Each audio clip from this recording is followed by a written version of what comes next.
guys, welcome back and good to see you all here for more of this game. Into the Dead, Our Darkest Days demo has been updated. This is brand new from what you've seen back in October and November of 2024.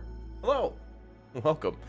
Yeah, so checking out the Steam store for this page, or the Steam store page for this game, I first of all know that on Monday, a Steam Next Fest is starting.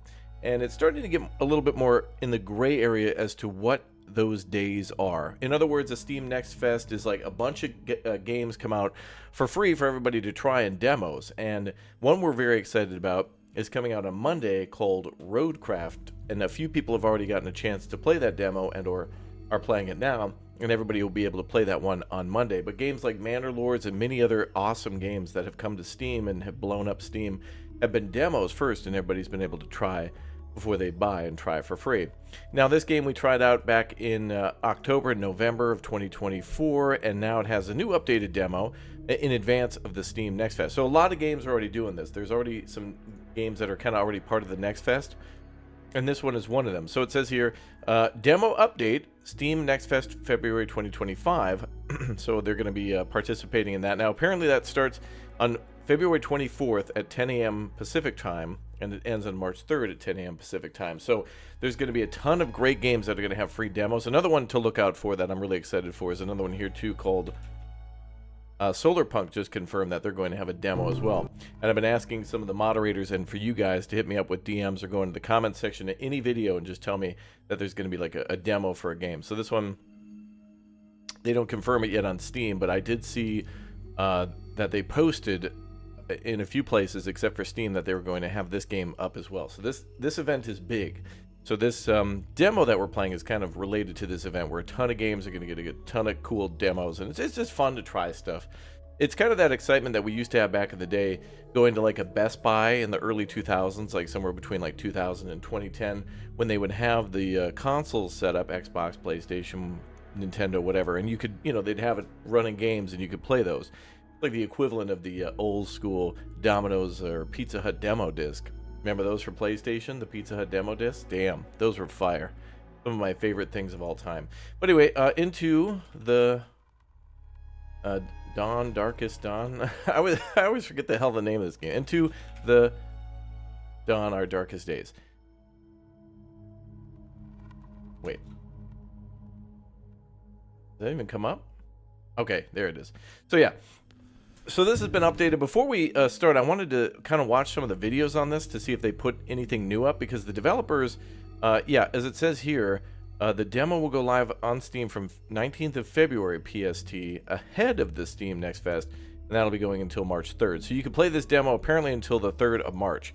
And their last demo was so successful that almost 500,000 people wishlisted it.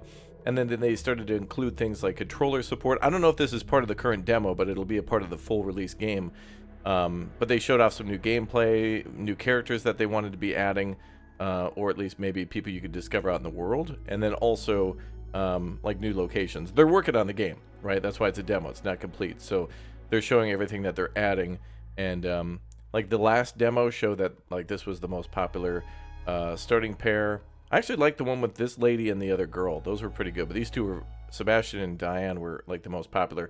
Now this game plays a little bit like I already forgot. This War of Mine. It plays a little bit like This War of Mine, the base management part, and it does play a little bit like that out in the field too, but it's a little more fast-paced and more combat oriented, as we're I think I always felt like the other game is a little bit more stealthy.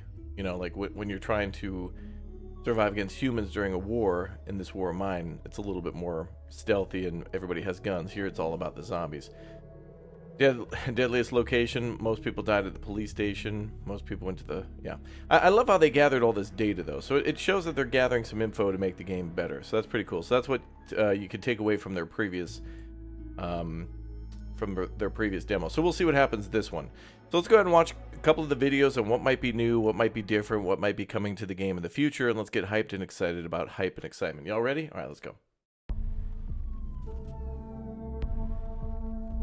So this updated demo. Ooh, additional starting pair. Oh, we do get new survivors. New survivors, new weapons.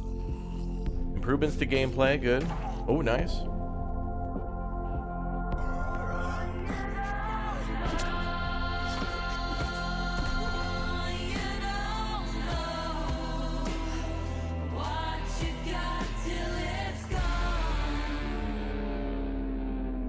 Nice. Yeah, so that demo is available for everybody now, and that's what we're going to play. Now, other thing I wanted to see was it looks like they have a whole live stream going on of like what they plan to do with the game. Of moods based on the kind of lighting that you're employing. You can create something with beautiful theatrical black and whites, and you can get a great response. You know, we're looking This is like a video on how they're making the game. Sort of create a great moment for the audience. I think this is important to watch to see what they're doing. Unity and HDRP, and well, I am trying to create the best computer graphics I can. Computer graphics. People say, that looks great, and I'm sitting there going, I ain't crying yet. I'm not jumping out of my seat. So I look to push the team there. That's when I essentially become a bit of a bad cop.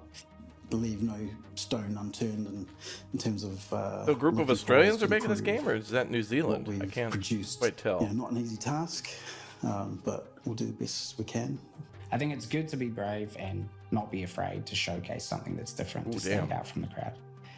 But the bottom line of everything that we create for me is an emotional response. Emotional response creates longevity. Artistically, I want people to look at it and go, wow, that looks great. I feel absolutely horrified.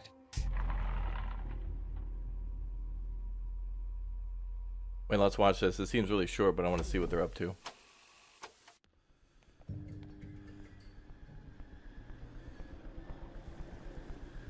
Because I want to play the demo, but also it looks like they're going to show some things we might not see in the demo that could be later in the game.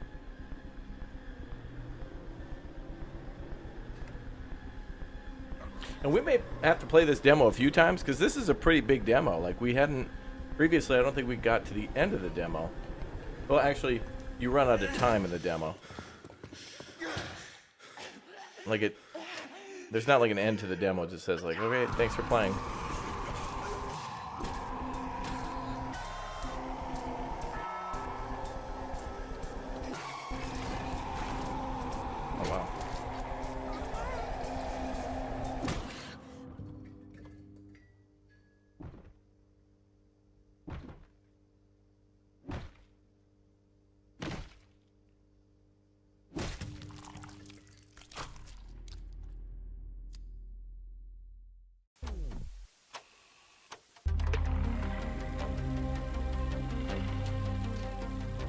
In our darkest days, the zombies are, I mean, they're kind of animalistic, right? Like, their most human side, their real intelligence isn't quite there anymore. It's like this is a good sign that behind a wall in their mind, like it's just indie dev team barely there, but not quite. Is doing like these interviews like they're Naughty Dog or something like that. That's a good sign. You could almost pity them.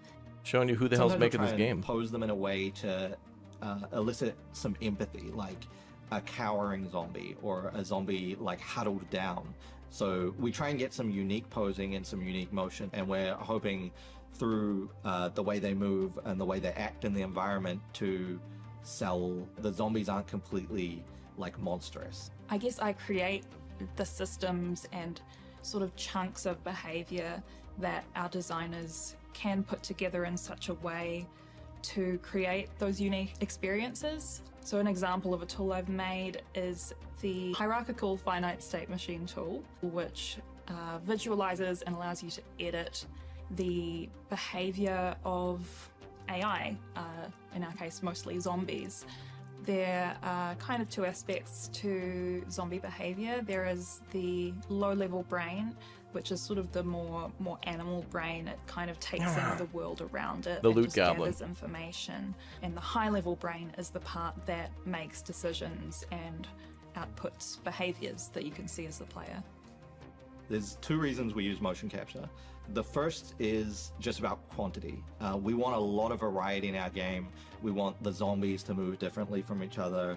We want a bunch of different types of kills. Wow. And motion capture lets us capture a lot of that very quickly. And the other reason is stylistically... They did we're a motion grounded capture in this game We want too? our That's humans pretty to have impressive. weight. We want our actions to have impact. You want to capture the details. We can't have anything that's too Wow, cartoony, dude. too fast, too snappy. We want. I didn't them know to they were take putting this much time effort and into have this. That kind of weight.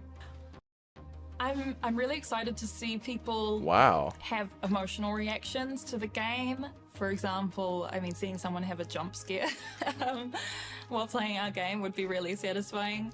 But also, I'd love to see people feeling for the survivors that they're looking after, and even for the zombies. I'm most excited for players to bash zombies' heads. Oh yeah, brother. I think one of my favorites is you. They spared no throw the expense, zombie yeah. through This is the pretty window, impressive. And then grab its head and slam it onto the broken glass. Whoa. Yeah, hopefully we can get in the game. Oh, you're gonna be able to kill a zombie by throwing its head through a window and then killing it with the glass that's like at the bottom of the window? Dude, there's gonna be like kind of stealthy takedown. Well, I mean, a broken window is gonna be loud, but if the window's already broken, could be kind of quiet, maybe. I didn't know that. Love the passion in making this. This is pretty impressive, man. Like, I knew there was a lot of heart to this, but I didn't know who was making it. And I'm gonna be honest, sometimes I don't care. But it's actually pretty cool to see that the people who are making this are doing like motion capture and like actually like putting on suits and like trying to bash each other with like fake shovels and stuff to really get like a visceral heavy weight to them, like they mentioned. And that is noticeable. I was pretty impressed with the melee combat in the game. I am annoyed though with the durability of weapons, but it is what it is.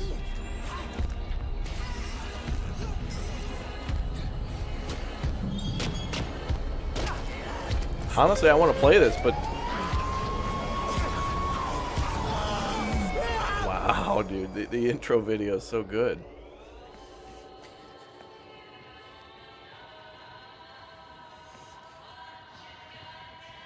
I remember the police department. The police department's terrifying because when you pass some of the cop cars, there's like zombies in the cars, and they'll like shake the car. I think for this game, one thing that stands out to me is that it's set in 1980. So that kind of injects a lot of flavor into all of the game in every aspect. So the characters, the environments. So it's even our 1980, zombies, but a lot of it the is 80s hadn't influenced begun. by Everything would have been the time period. We 70s. want people to be immersed. The clothing, in the how cars rich would the have all been world made in is. the Hopefully 70s. It's not what people would expect because of all the color, because of the setting, because of the way that we're treating our zombies. Hopefully it gives them a breath of fresh air. Yeah, setting is huge. It's everything because you have a massive amount of input that you can draw from for developing out what the sound world is going to be like. What's really fortunate about that is we've got this huge genre history of film and also games around zombies now, so we can look at and see what we feel like has really worked, what hasn't worked, and also what has really worked well but perhaps we want to subvert.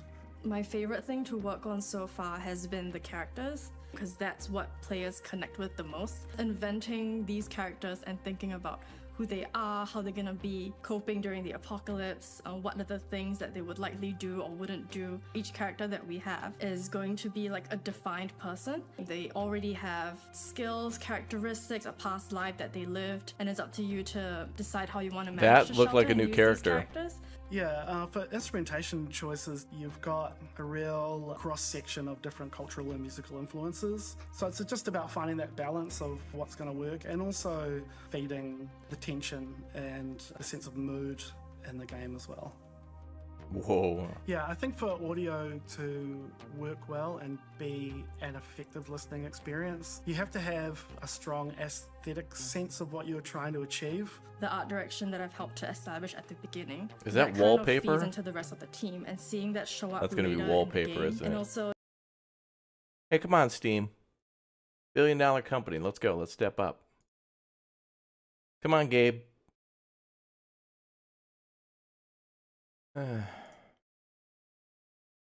so much. You know, art look into so many facets of obviously around how the game looks. It's like a real feast. Damn, that looks great. Filter into audio. If I saw Feast for the certain eyes, images feast of this for game the and someone ears. said, "Oh, dude, that's dated to K3," I'd be like, "No way." I'm really excited for people to see all the work that the team has put into it. You could trick me. Especially the incredible environments that the production team has been making. They're very immersive. They really make you feel like you're there. I'm quite amazed at what the team has done. For me, what I would be most happy that a player would get out of this would be a full sense of immersion in the time and space of where this game's taking place. Basically just scare the shit out of the player. So it's just going to be so much fun. It does get pretty scary, yeah. Damn, these little videos are pretty good.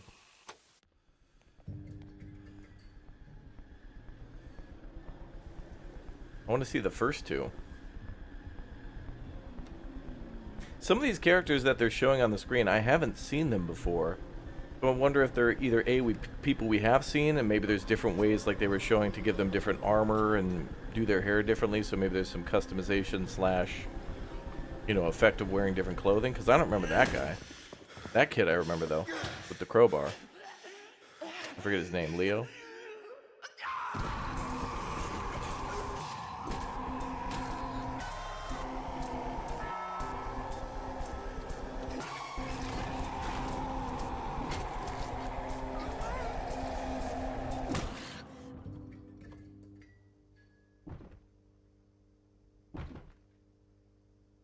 Is that the hardware store? Looks like a grocery store. Have I paid my dues to the shareholders? Wow, number 6. Kind Wait, of stories that are interesting to me, and I think could be really interesting in our darkest days, are the sort where you feel like you're really in charge of protecting this group of people, making hard decisions about what they do in this environment, trying to escape the city and seeing how they impact them. I think part of the charm is just the what if of the situation. How would I adapt to this kind of that was a frat house? Oh, explains all the beer. This game is a lot about the vulnerability and humanity post a zombie apocalypse. And so we're leading into, trying to see ordinary people do extraordinary things to survive. We sort of see this as a vehicle to help you tell your own stories. Uh-oh. The zombie survival fantasy. It's early in the apocalypse, so even though many people have fled, you still get the sense that society is still unraveling over time. It kind of sets the tone for the game, really, is that there are kind of echoes of what this city used to be. Having the world be a little bit untethered from reality adds to a feeling of uncertainty, which is the foundation of horror. If we make a bunch of people uncomfortable, then we've done our job right, I think. What we're trying to offer is something a little bit different, something that kind of puts you in a director's seat, because this is a game about consequences, and see the perspective of a world that's changed and bring a little bit of introspection to every decision that you make. Let the player consider, I guess, the consequences of their actions. A lot of the time when you bring someone into your shelter, it's almost a gamble, and you'll find out about them over time as things are revealed about them, like the traits they're carrying and what they've been through. They can cause like a lot of friction. It's true. There's a kind of reveal there that I find quite interesting. Your survivors are very vulnerable, and so part of the challenge then is using your resourcefulness as a player. We want these decisions to be constantly playing in our player's head. We want to keep the tension, we want to keep the surprises going. There'll be things in the game that will make you change tact. The next year, what's the focus? How long is a piece of string, Mike? We're continuing to flesh out the world and the locations you visit and think about the environmental storytelling, what happened in this particular structure, right? How did the people react to the undead bearing down their door, that kind of thing. For those who have been following us throughout our journey, thank you so much for following us. Thank you so much for watching every video. Thank you so much for interacting with every piece of content. And we look forward to kind of working together more in the future. Hope you stay tuned, hope you stick around, and hope you keep loving what we're putting out there. Peace. Updated demo was a good idea.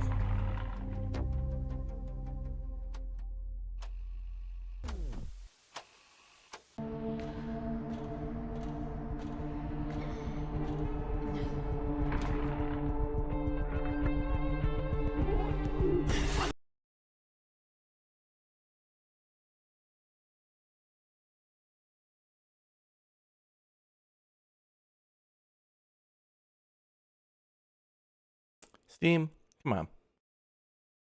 I want to see the next video.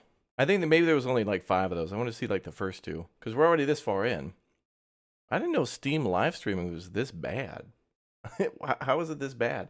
I'm actually on several Steam store pages like this too. There's probably like a million people watching me on Steam right now too. I'm on so many little Steam store pages.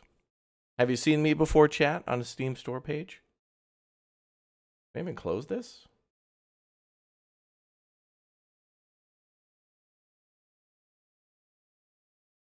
Wait, hold on.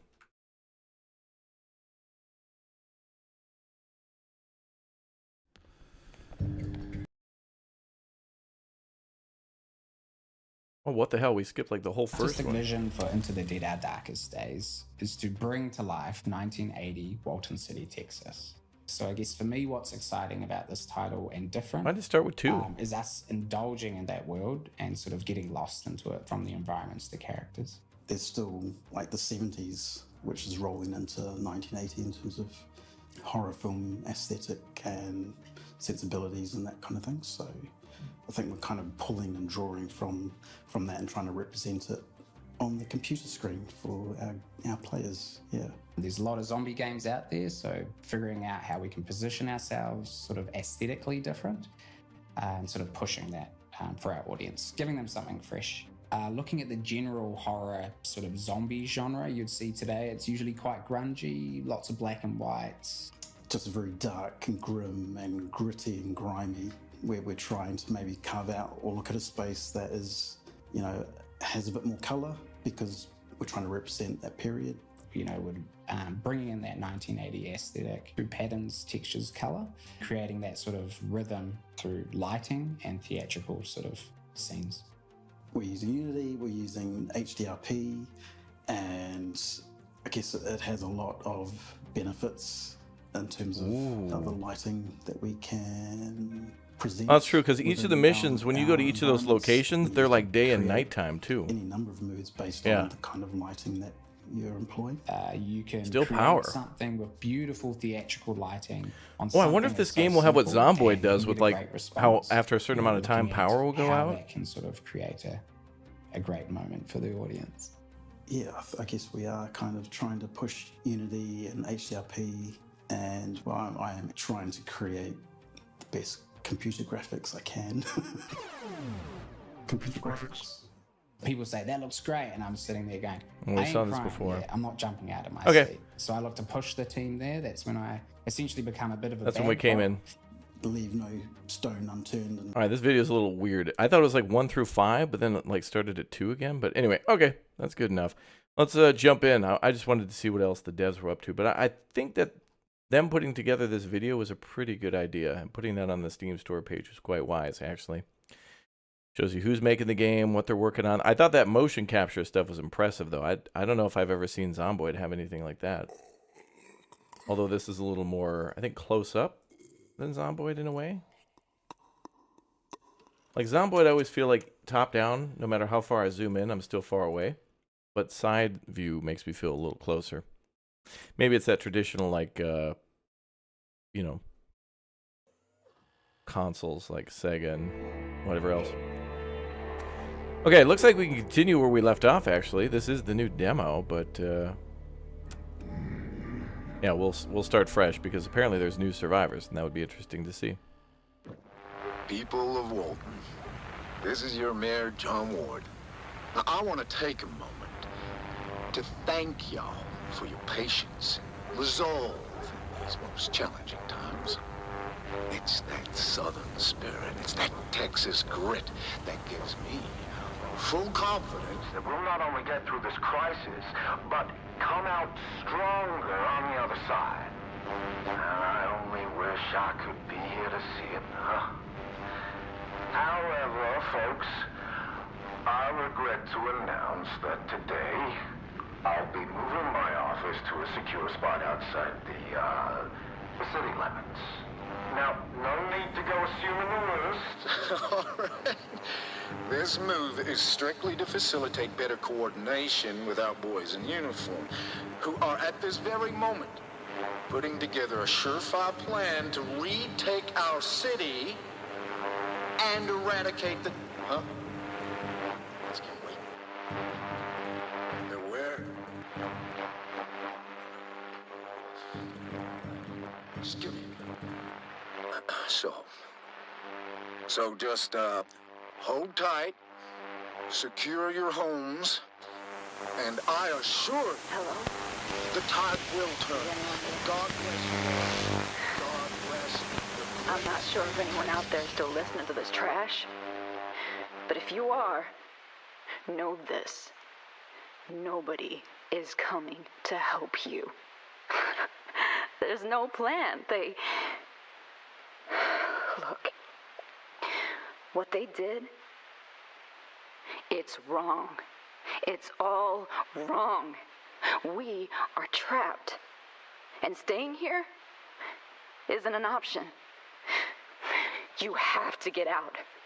Escape the city any way you can. Get out now.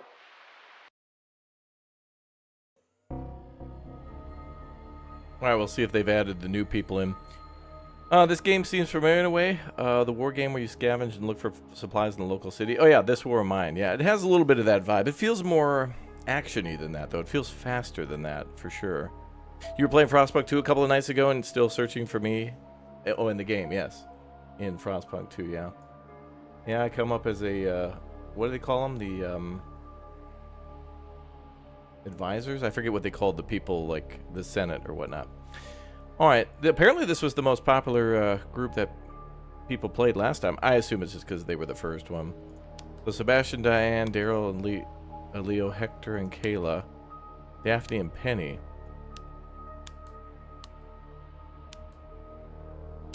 Is the demo not updated? We're supposed to get new survivors. But according to their Steam page, it has... Let's see.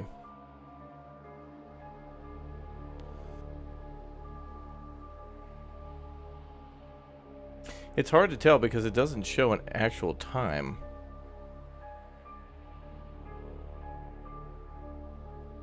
"19th of February PST. It doesn't actually show a time. Reinstall? Yeah, I have.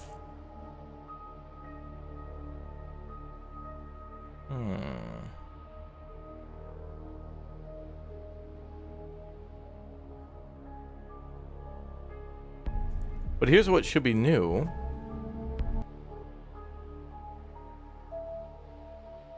Additional starting pair. So it should be like a lady in a striped shirt and another cowboy guy. That should be different from Sebastian and Daphne. Or whatever their names were. Okay, new weapons, right? Makeshift machete. Makeshift axe. Okay. Whoop. Gameplay improvements, which... Well, that must be the new lady, too. That looks like her. Oh, they must be... I think they're showing this video with the new pair. Okay, so we got white hat cowboy guy. Tucker hat brother. And then new girl.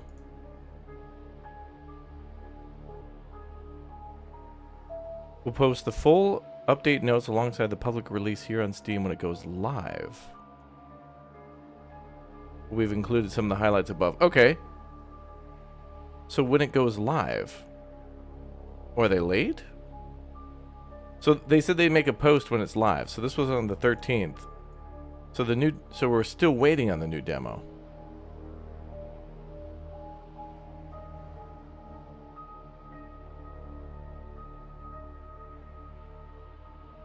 I asked them a bit ago on X and to see if it was updated. And if not, what time? Haven't heard back yet. Penny and Daphne were in the old demo. So must not have updated. Well, I think maybe Penny... I think all the people will maybe stay the same, and then they'll add 2 new ones. I don't think they'd take any away. Well, okay. Regardless, just make this serve as an FYI that the demo will be updated soon. We could still play the old one. And then as soon as the new demo updates, then we could just, you know, bail on this one and then just go play what's new. Because if there's new stuff right at the start, like the new starting couple, then we could just check them out. So we'll just kind of treat this as like a little warm-up, I guess, right? Yeah, so this all should be the same. Plus, actually, if I go back, can I go back? I can't.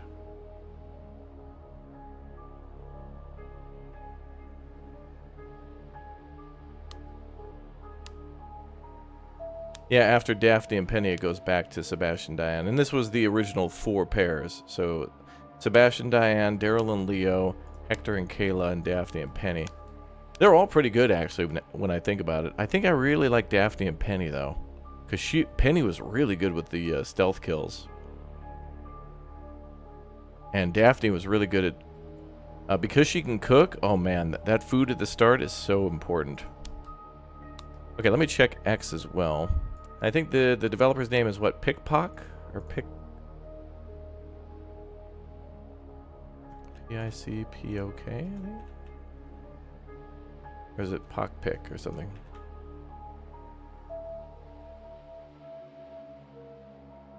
Well, let me check Steam. P-I-K-P-O-K.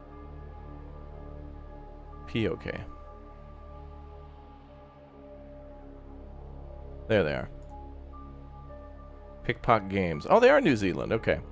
Official account for New Zealand's biggest game development and publishing studio. So that's the developer and studio for publishing, according to the...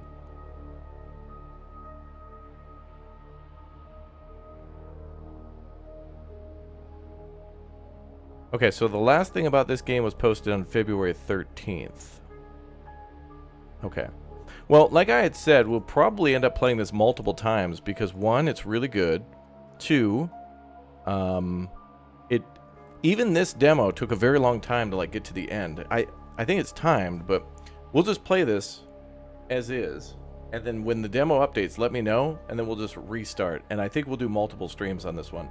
But remember, boys, Game Riot and Cryptic Fox, fellow creators in the chat, remember we got that Steam Next Fest coming, so there's going to be a lot of good stuff. Now, there's already been some stuff coming out like today that I've been seeing that's intended for next week that developers are sneaking out a little early, which I think is good. I think that 1 week to play all that new stuff is not enough time. There's not enough time to take a look at all the good stuff coming out. Because, you know, you got this, the new updated demo. You've got Solar Punk will have a demo. It's going to be crazy. I played the demo a little bit. It's awesome, but too scary for me. Don't worry, Letitia. We got your back. Don't worry. I'll be scared, and then you can be scared on my behalf. All right. Whatever. Okay, so we're going to just start with the old demo. So currently you're seeing the old demo, and as soon as the new one updates, we'll pop that in. Now, I thought, honestly, that it would be done at midnight Pacific time, because it just literally said the 19th PST, which would have been midnight, technically. And then I thought, okay, well, I'll do Kingdom Come in the morning then, and maybe it'll be updated by noon. Well, now it's past noon, so we'll see. Anyway, let's start with the ladies. Daphne and Penny are actually pretty good. I want to start at these two. Hopefully they don't die to death. Let's go. I feel like calling this an 80s game is weird. Like, it starts mid-1980, but all the clothes, like the 80s is just getting started. So all the clothes, all the cars, all the tech, everything is like still from the 70s. You got a whole decade of the 70s behind you, and like you're 6 months into the 80s. So the 80s hasn't really begun. All right, the shelter won't do. The barricades are in bad shape, and there's barely enough time, enough here to survive. We need to move to a new shelter as soon as possible and then find a way to escape this hellhole. One thing we learned about this demo, too, is that you can return to your shelter after you leave it as you continue to move across the city, and there'll be stuff here, which is weird. Like, you took all the stuff with you, like all your workstations and stuff, but magically you left stuff behind. Each day is split into 2 phases, daytime and night. During a phase, you can assign survivors to stations to craft, resolve their needs, or scavenge. Confirm actions to end the phase and put the survivors to work. Map station is where you can assign survivors to scavenge nearby locations for resources. Scavenging begins when the current phase has ended. All right. Oh my God, there's zombies! Run, girl! Okay. What should we do? Okay, I think Penny needs a little sleep and she'll go out tonight. Let's put her to bed. Go to bed.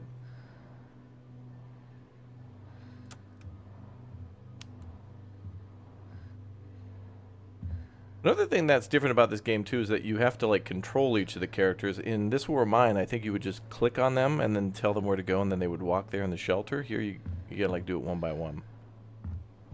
Okay, I don't think we have to barricade. I think we're okay for a few days.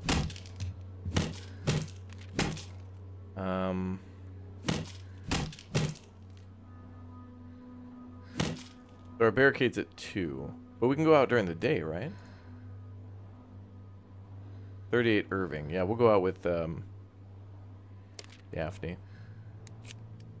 And I think there's that starting shed that we can find stuff at. And then we gotta get food, and then Daphne's gonna be our primary cook. I want a mod for this game to make each of the starting characters like a character from Scooby-Doo. Like Fred and Shaggy.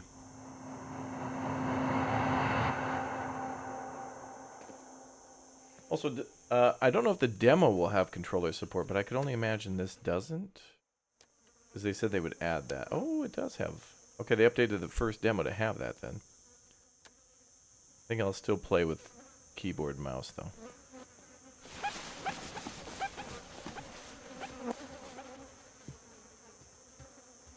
Somebody was trying to siphon fuel. Yeah, Zoinks. Operation Zoinks.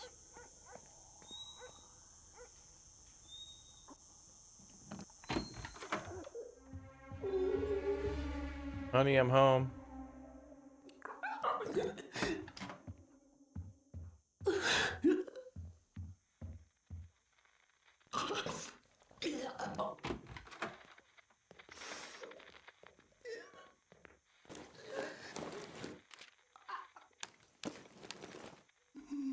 Q to transfer all, okay.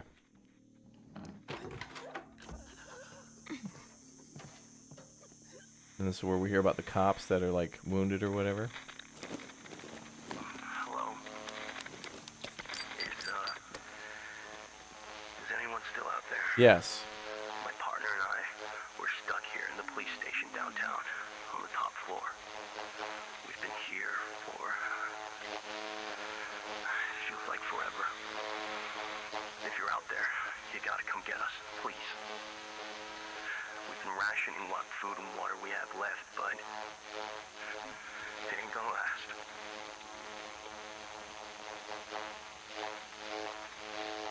I think they're being attacked by bees. Can we turn that off? Thought there was a way to turn radios off. Value Records, Griffith and Son Hardware, and Harshop Presbyterian. Now I remember too that the telescope is the only way to unlock like new maps or whatever, new locations. These aren't zombies; they're crackheads. Oh, okay. I didn't know.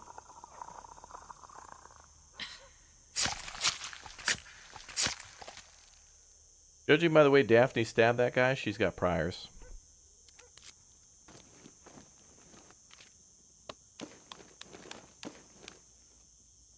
Oh yeah. How do I equip?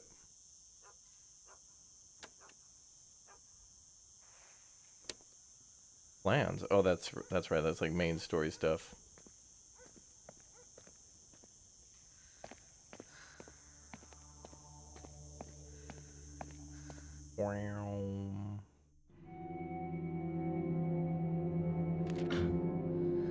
Looks like East Texas to you. Mm-hmm. It's supposed to be like, I think, just a ton of generic Texan cities all together. Oh, well, good work.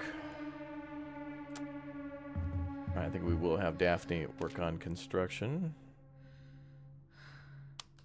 Add to queue.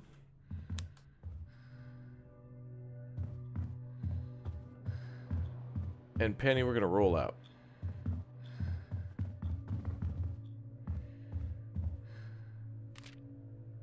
How do we equip Penny with weapons? Ah, there we go. But you can only bring one?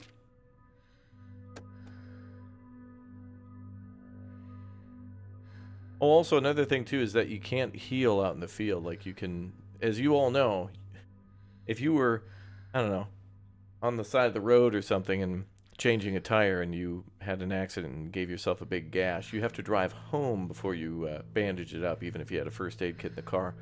Only at a hospital or your home could you heal. No possible way you could heal on the side of the road. Like an idiot.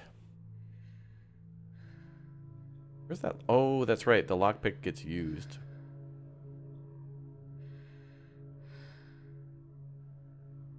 I'll take the axe. Alright, Penny. Let's go. But I think we get to choose a starting loadout on the way out. Right?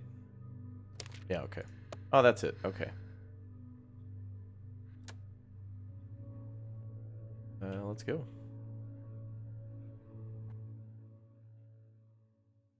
Stay quiet to avoid drawing attention. I don't have a pencil. How do you expect me to draw attention?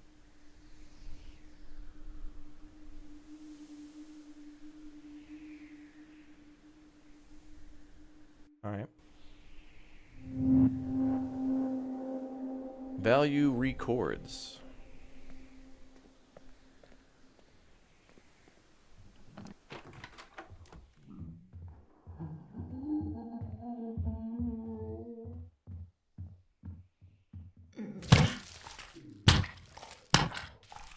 Nice.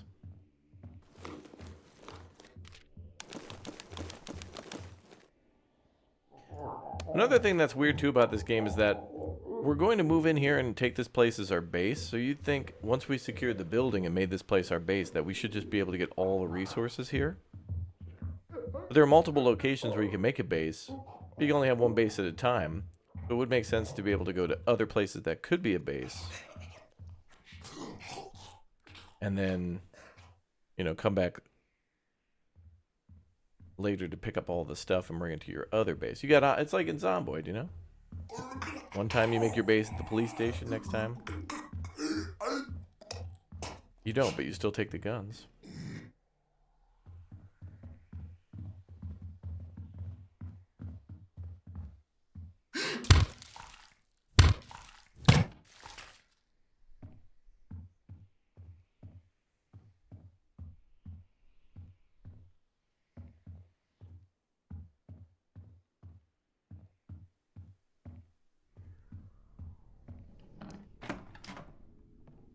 Oh, right, I forgot about the flashlight.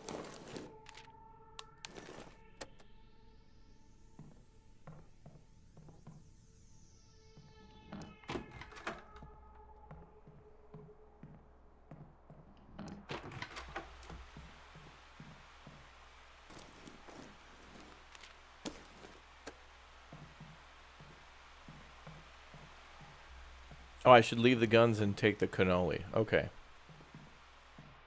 I see Chad has played this before. Scripted fire.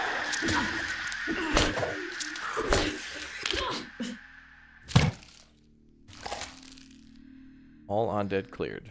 Perfect.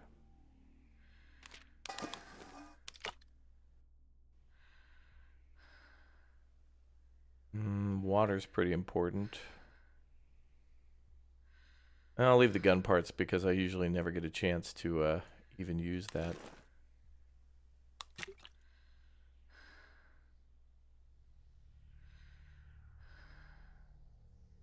I need scrap to make lockpicks, I remember.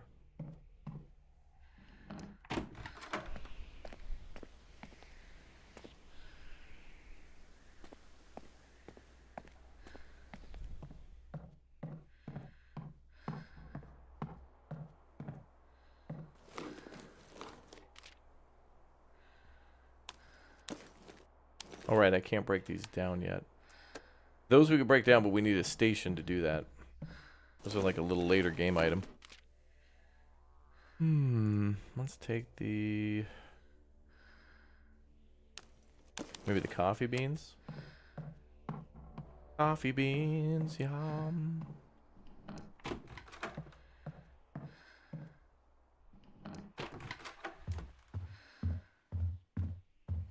Alright, pretty sure we're good to go back to base.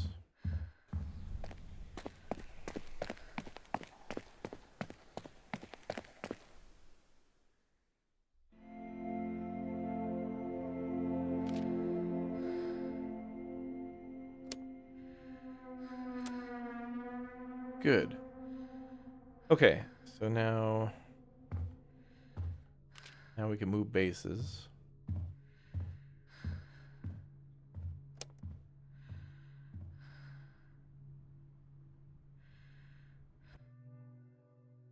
And now we go to the hardware store, I believe.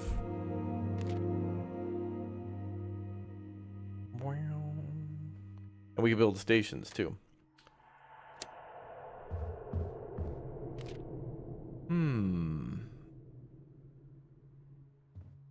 Make a lockpick.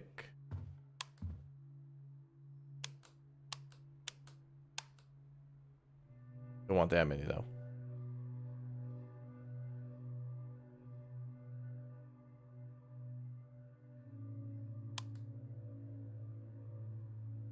So 2 lockpicks and a food station. Daphne should be able to make at night.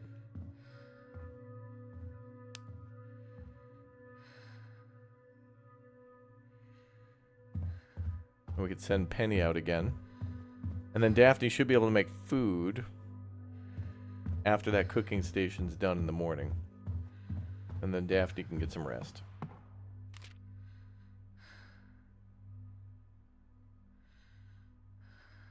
So if we go to the church, we can find a survivor. I think we want more materials beforehand. Hardware is pretty good, though, for building materials. That's something we probably want to do early, because that takes time to build.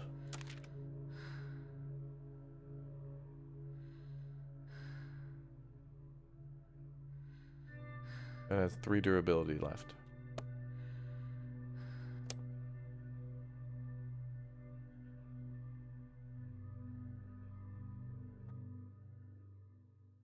Firearms make a lot of noise. Use them wisely. Load screen tips.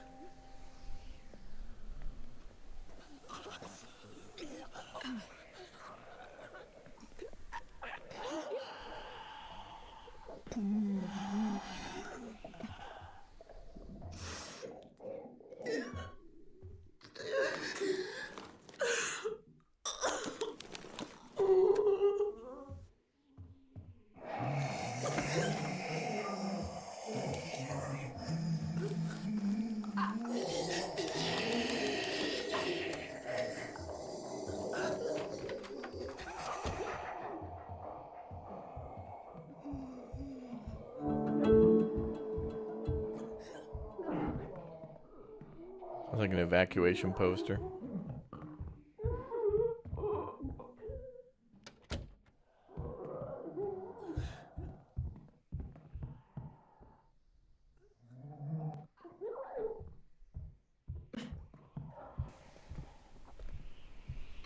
Amazing job with the sound. Yeah, I think so too. The sounds are really good.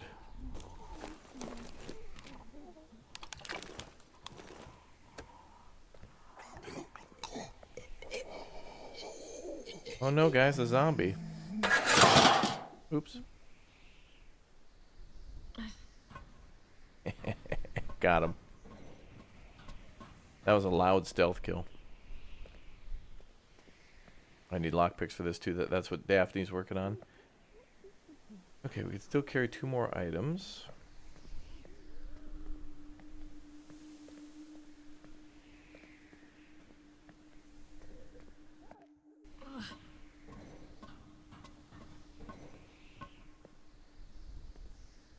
Wham, Duran Duran, our queen. Take your pick.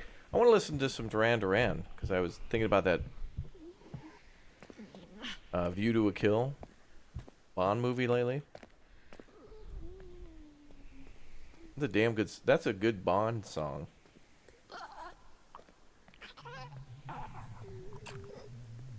Oh, good. There's the telescope. We've unlocked the taxi depot, the precinct, and the arcade. Good. White Snake? Oh, that's good too.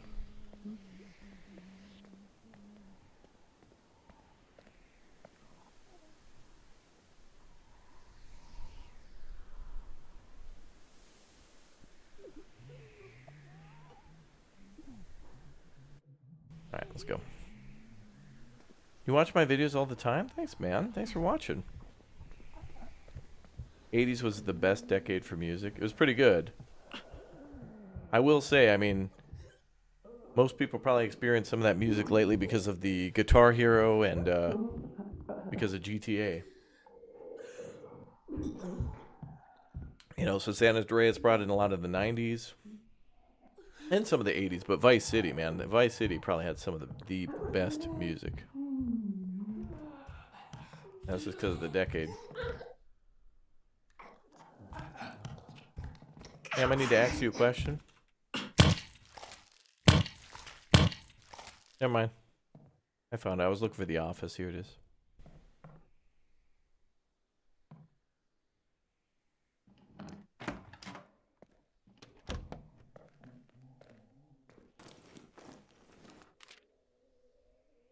Ooh, baseball bat.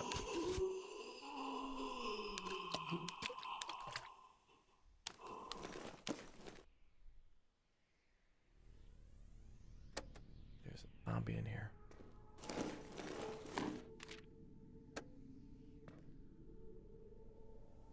I think I'm gonna open the door and run.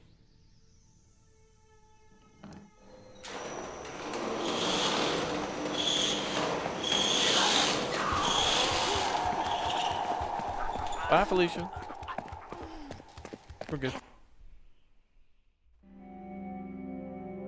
Daytime. Daphne gained drained. So she's just tuckered out now.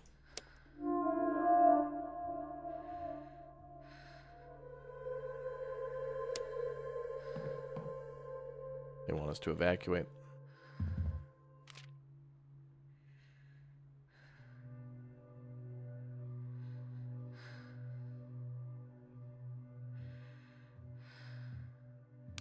All right, Daphne, you got to do a little cooking.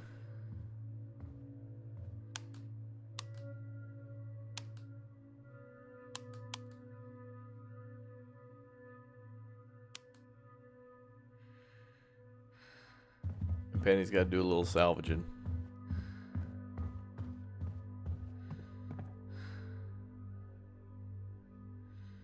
What's up, Pete? Rubbernecking? Rubbernecking usually refers to people who are like driving their car and they look at like an accident or something like that. And they're distracted while driving. And so they're slowing down all the traffic in the opposite lane or whatever. At least that's what I've heard it referred to. Okay, arcade. We can make a new base up there. So the precinct is to the north. Oh. Precinct is to the north. We got a fire department too down here.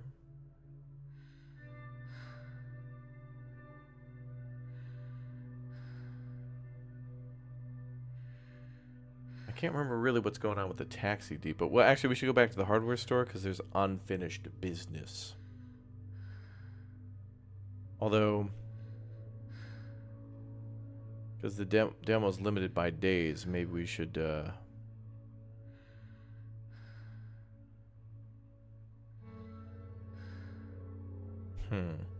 might make different decisions based on the demo. Because after a certain time, once a certain number of days pass, the game's like, okay, GG. But I'd like to go back to the hardware store. Man, it seems like there might be good stuff in that van, though. Yeah, we're going to have to restart the demo anyway when it updates, so back to the hardware store. And I'll bring those lockpicks. Thankfully, Daphne was able to make 2 of those.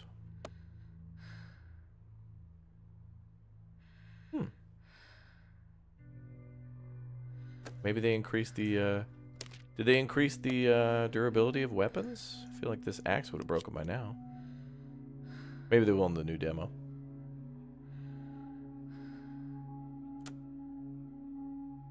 I thought the demo was limited by places. I thought it was by days. I can remember, like, accidentally passing a few days not knowing what I was doing. Oh, chat says the game ends after 8 days. How do we know how many days we're in? Friday. What day did the game begin?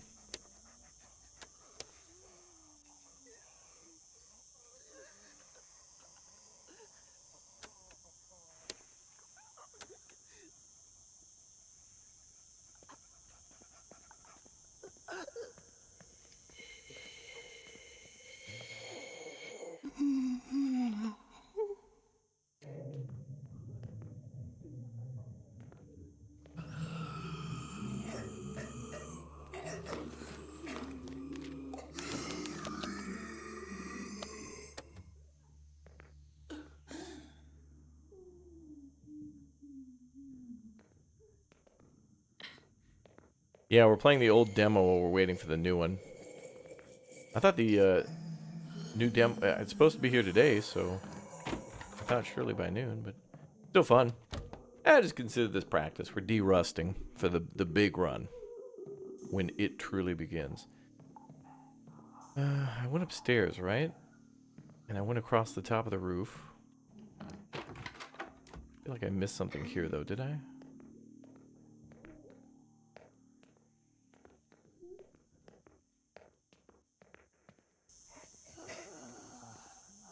Nope. Sounds like there's zombies all over the first floor of the hardware store. Oh, there's one back there. Okay.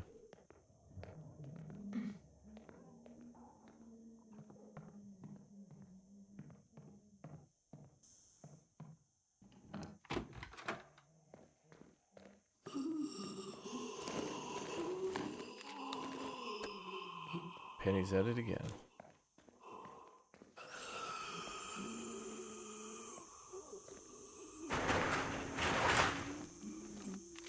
Luckily that did not make enough noise to attract the zombies.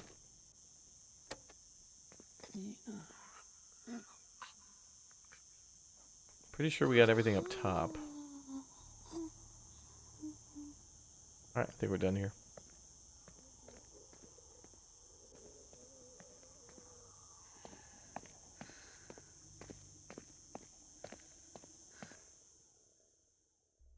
Started 20 of 6 more days.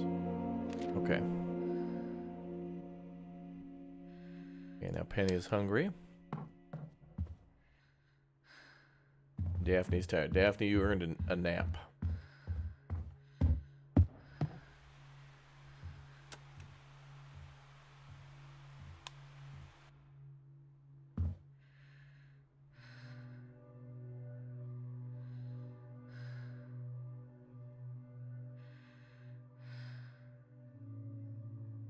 And you can eat a couple meals here.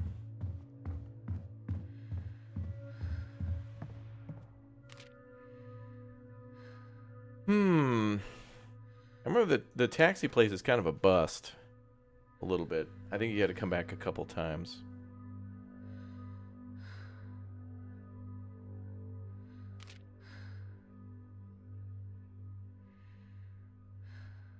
So where do we go? I remember going south to the... Well, let's go south, because usually we go north to the police station. That's pretty freaky, but... I feel like we haven't gone to the fire department too much. So this war mine with zombies? Yeah, pretty much. But it plays a lot faster. I think this war mine was like a lot more... This war mine feels like you're being dragged on your back through glass. At a very slow pace. But this game feels like you're running for your life from a roller coaster filled with zombies. And you're on the tracks running away. Good analogy. I don't know how long until this thing breaks. I don't know how long I could trust that. Pretty good for stealth, though.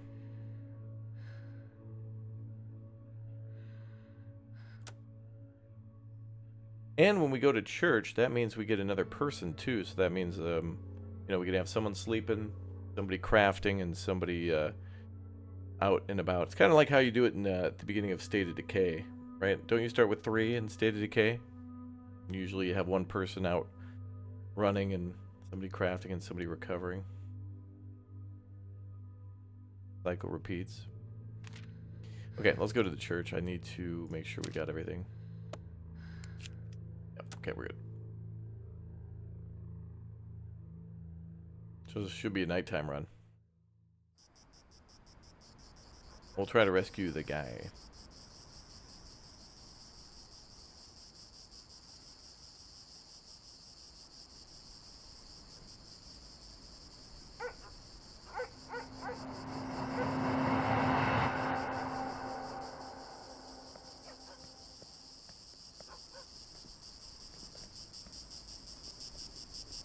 Backpack up on the roof of the church.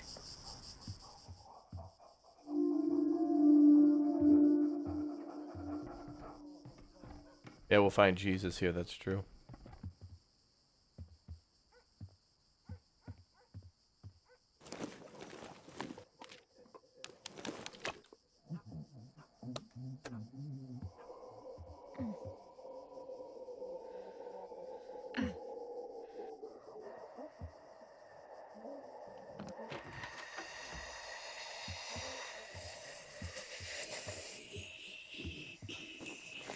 scary noises.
Okay, we can go up that scaffolding. I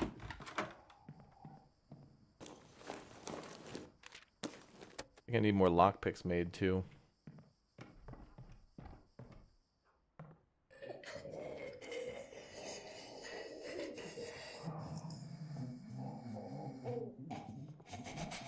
I think we'll go for the survivor first.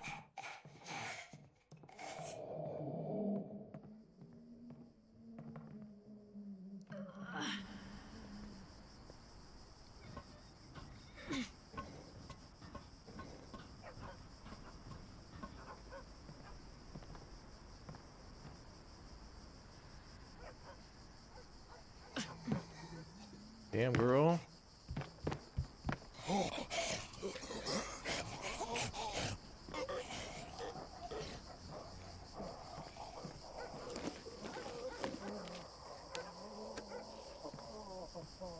Zombies need to calm the hell down.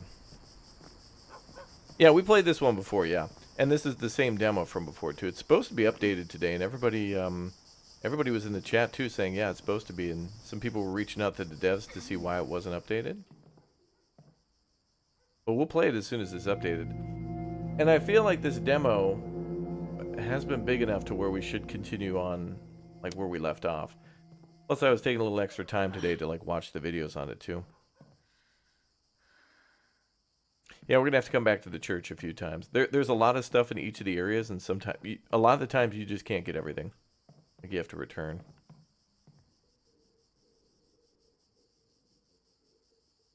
A new survivor. All right, Rule. Come join us, bro.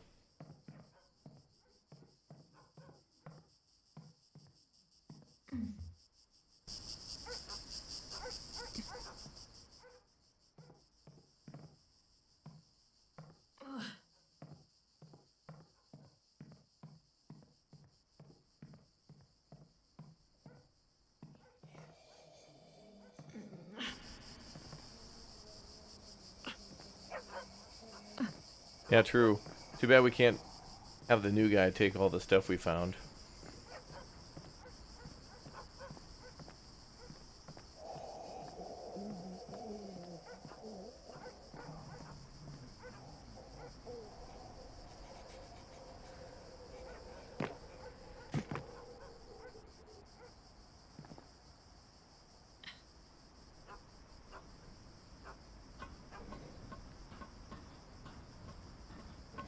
Is Godzilla in this one? Dude, that was so fun.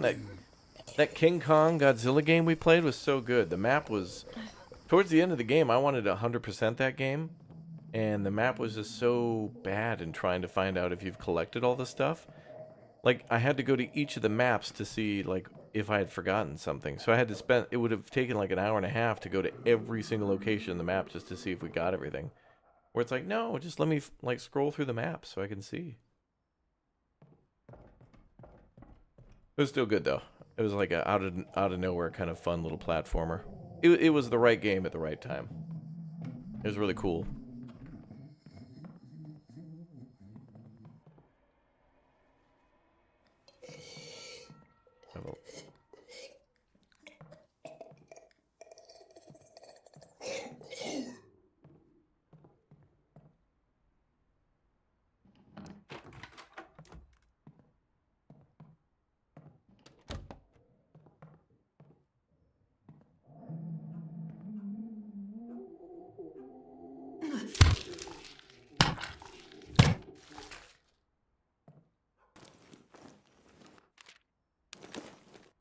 lot of components.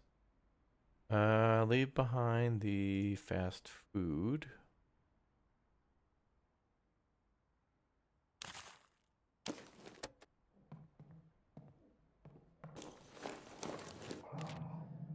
Ooh, police baton. Leave the bandage. Oh, duct tape. Can't stack that anymore. Water's really important.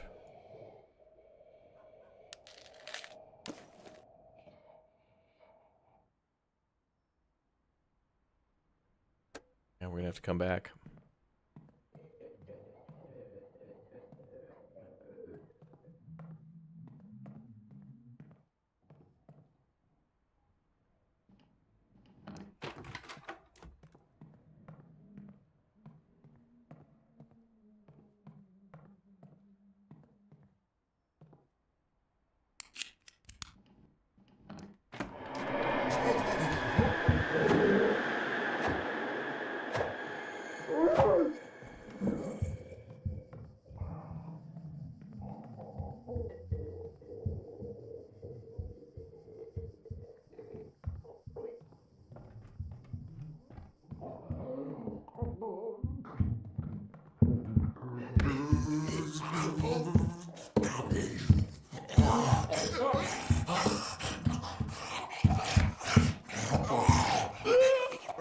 Oh, what?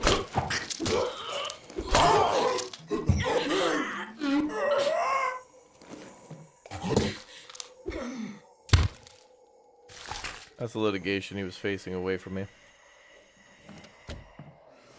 Litigation. We're still fine. Actually, I don't think we need the beer either. Well, the beer's good for depression and rule. Gets real depressed real fast, that guy. Okay.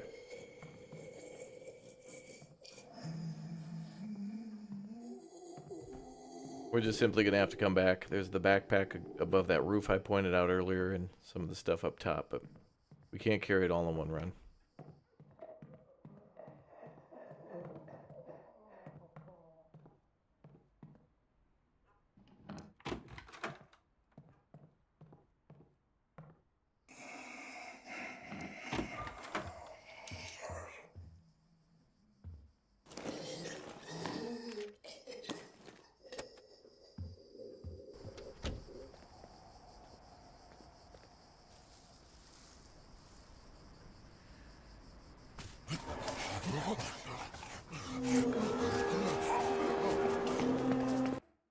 Lol.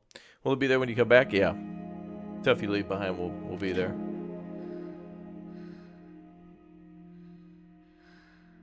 Cool. Alright, Rule. We're gonna need you working on barricades, bruh.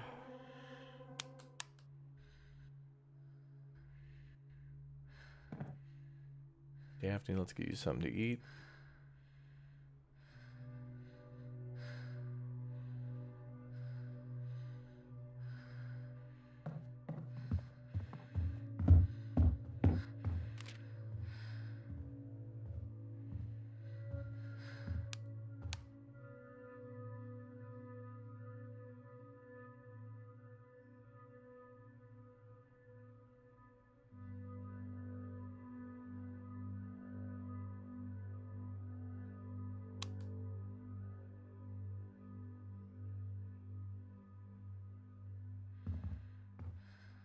Dismantling bench and bolt cutters. I don't think we're going to see, you know, the dismantling bench is good, but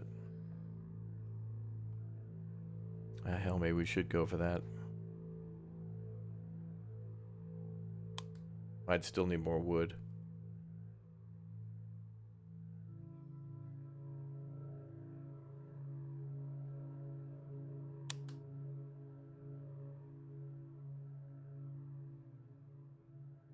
Yeah.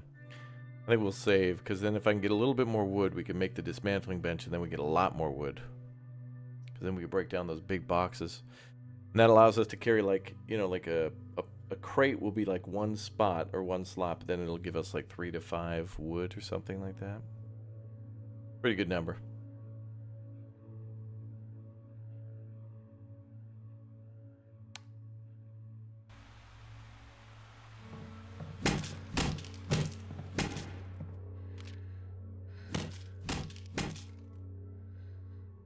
Oh, we can get another survivor here at the gas station, too.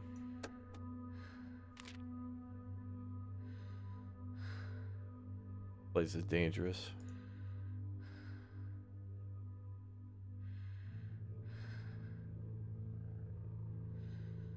We could make the gas station our new hideout.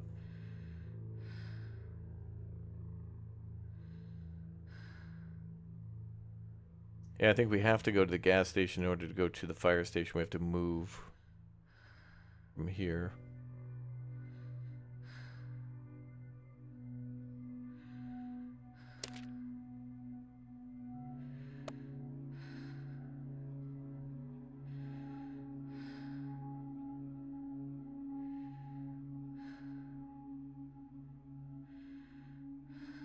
We could go back to the church, yeah.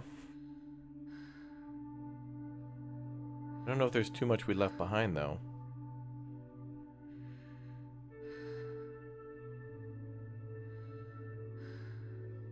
I think there's guns or gun parts in the backpack, but I feel like that's a late game thing. We're gonna need a lot more ammo, you know?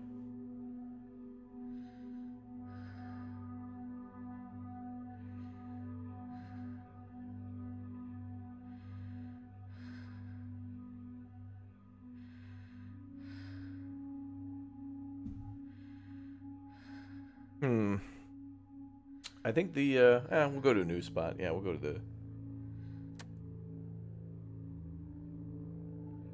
We'll go there.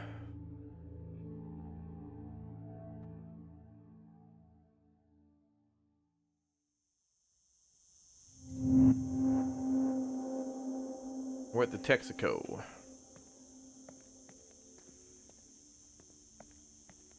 Fill her up, roll on out.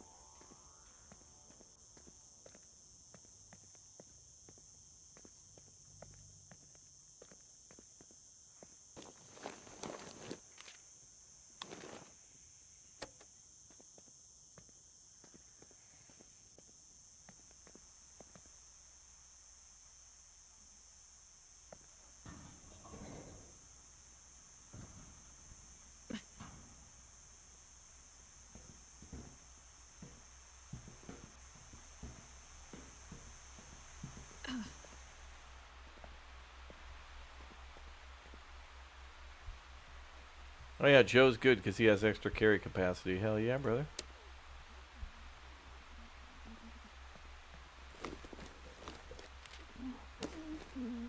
Has the demo updated yet, chat? Is this game a hell yeah, brother? Oh, hell yeah, brother. It is.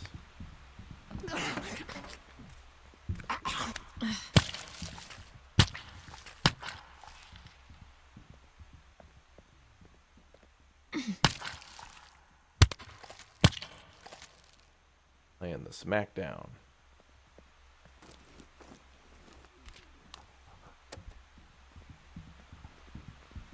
Make sure I didn't miss anything.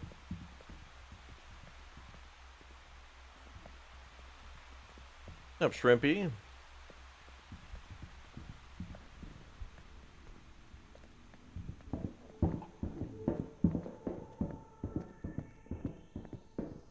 We need a Dino Crisis remake.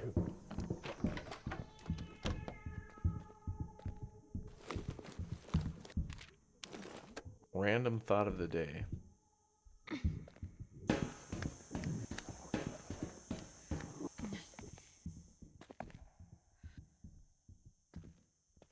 We're gonna make this a base. We gotta kill all the zombies too.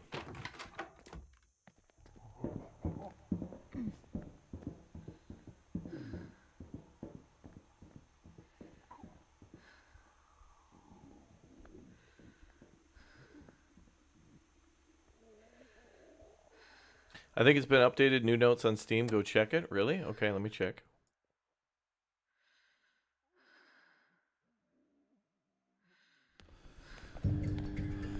Oh, I think we got it, folks. I think the demo was just updated. Let's check. Demo update notes version 0.2 written today. There we go. Check it out. All right, demo's updated. Let's go. Added new starting pair. Welcome Walton City, Wayne and Tracy. Added new weapons and crafting recipes. Added throwable bottles to distract enemies or alert them to your presence if you're not sensible. Added keyboard and controller rebinding options. All right, so you can rebind controls. Added some dialogue and shelter interactions. Added traditional Chinese and Italian to game languages. Player can now aim and shoot from cover and walk backwards while aiming forwards. Additional graphic settings. Adjustments, rebalanced weapon strength for durability. Oh, and durability. All right, they made weapons more durable. Hell yeah. All right. Or at least rebalance them. I hope they made them more durable. Changed placement of weapons across some locations. Okay. Made improvements and fixes to gun aiming and reloading. Save files are now saved for each Steam user and not shared between all accounts. Fixed issue where player couldn't vault through one of the windows in the Harshaw Presbyterian. Oh, okay. The church apparently couldn't vault through one of the windows.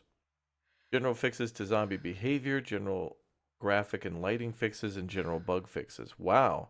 Well, really excited, though, to hear about the new characters. Okay. Let's go ahead and restart then. And re-download the... there was an issue with Intel graphics. Apparently they fixed that. Well, that was literally just posted like seconds ago. Actually, like 20 minutes ago. Okay, cool. Let's go play the new demo then. Let's back out of this one. So that was a little warm-up then. So, okay, so since they said they've moved some locations of stuff around, let's go ahead and just pretend like we're playing this for the first time. We'll read everything through and we'll kind of pretend as if we haven't played because they could have literally moved things around. So there's an update for the demo.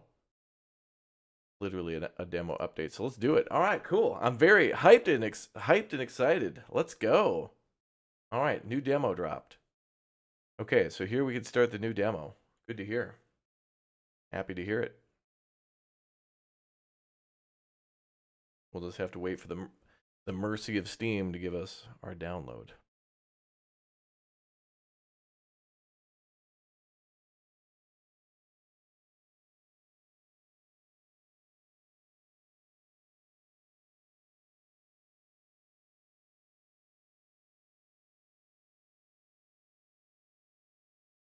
All right, now we wait. Now we play the waiting game. It's multiplayer, by the way, and everyone watching has to play. You've been contractually obligated and recruited in to the very long, arduous, and painful game. Welcome to it. Oh, and then we're done. All right, cool. Thanks for playing, guys. You all won. All right, let's go into the demo. Darkest demo has been demoed. Into the update. Darkest download has been downloaded. Yeah, Into the Dead, Our Darkest Days. Finally, guys, a big new, brand new, big update. Cool. All right, the demo contains flashing lights and may be unsuitable for people with photosensitivity conditions.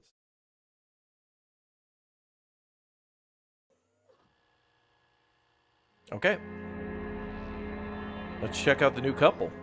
Or I guess the new survivors. People of Walton, this is your mayor, John Ward. Now, I want to... We saw that before. There it is.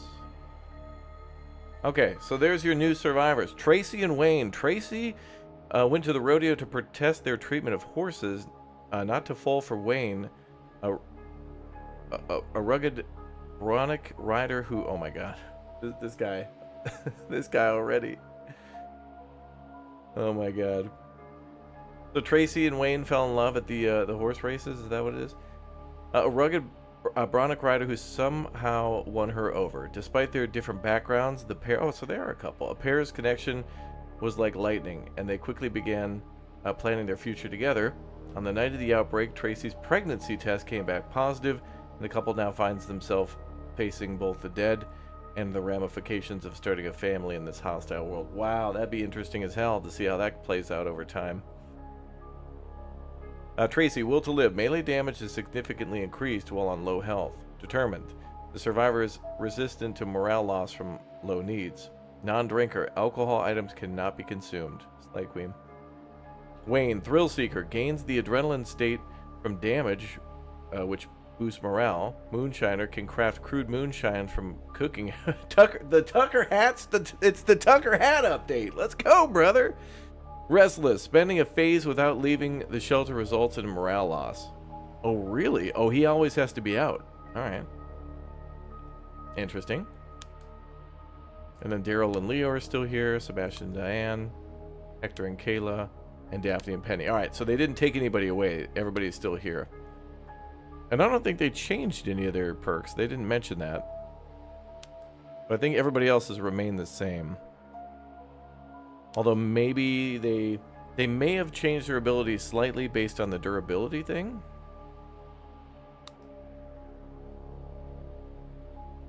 All right, guys, let's give it up for Tracy and Wayne. Let's go.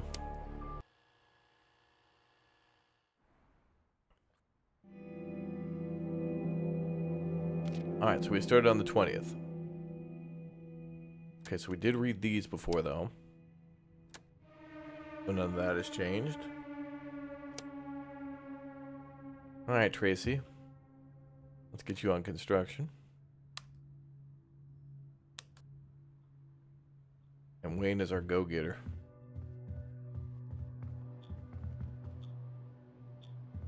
Let's see if there's anything we can find. Shouldn't be anything in the houses, I don't think. Raptor, what do you call a pig playing tug of war? Pulled pork? Wow. Okay, I don't see anything, so I think we're good to go. So he is antsy, man. He wants to get out and go. Looks like pretty much the same start so far, but we'll see. I wonder if his condition goes away if he goes out, like if he stays one in.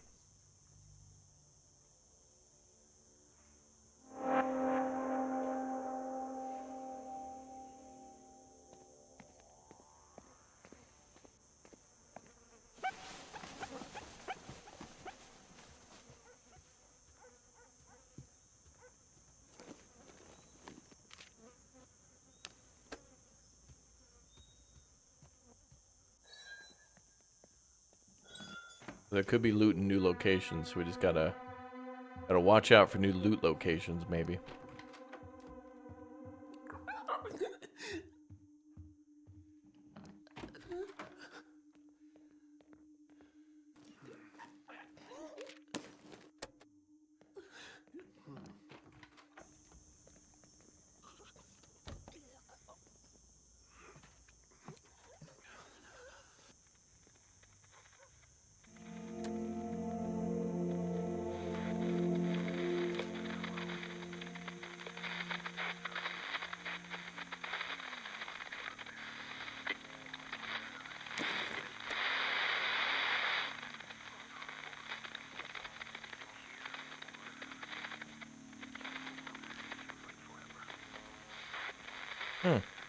The radio message is different now. It doesn't have the police anymore.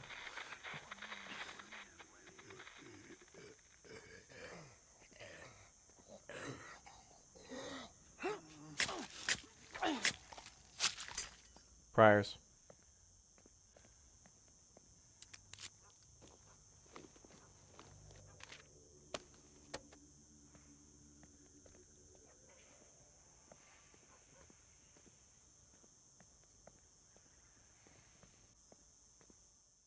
Okay. Yeah, this is now the updated demo, yep. It is just updated just a little bit ago. If you check Steam, there's patch notes too.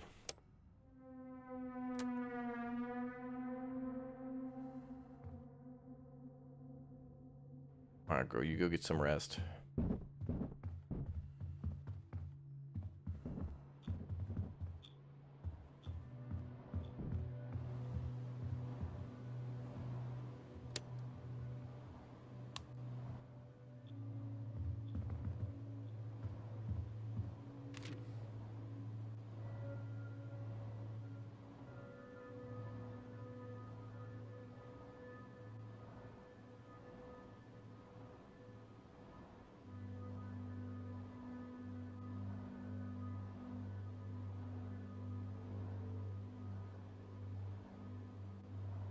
I think we should go to the record store first. This War Mine vibe, absolutely up. But it feels a little more arcadey in a good way. Like, it feels faster. Like, I feel like this War Mine is so... It's very slow and dragged out. And that works for that game. And this feels a little more... Even though it's stealthy, too, it feels like it's fast stealth. Like, quick timing, but you gotta be quiet. You gotta be, you know... Smooth as fast.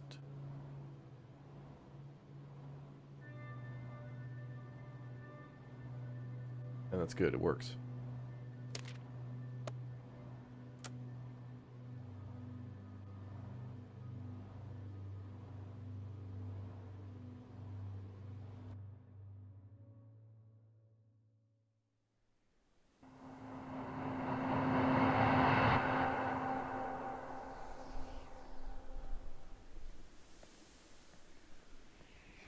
Let's go.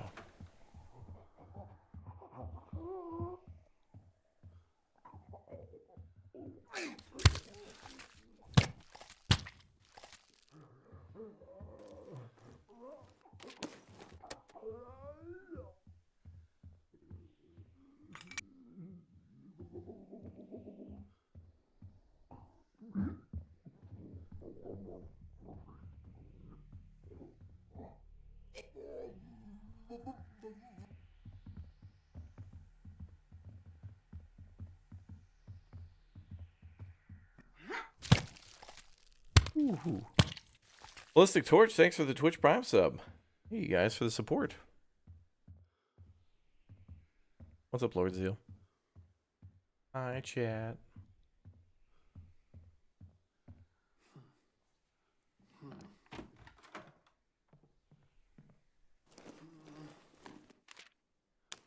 Ooh, baseball bat here. Usually we would find the baseball bat at the hardware store, I think.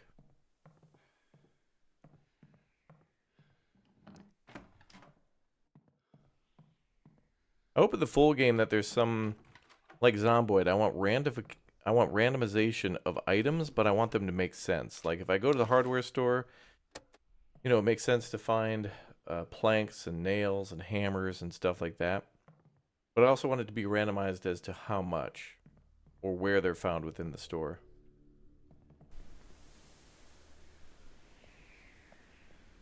Oh, this is different. I don't remember this.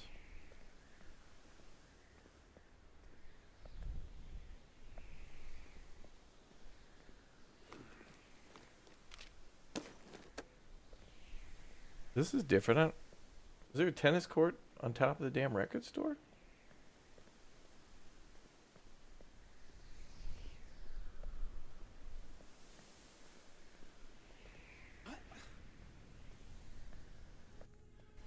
This is new? Okay, well, yeah, alright. So they changed around some of the buildings then.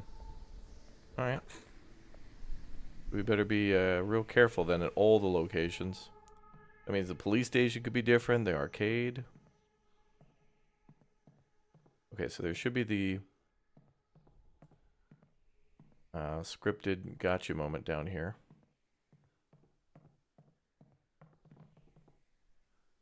No?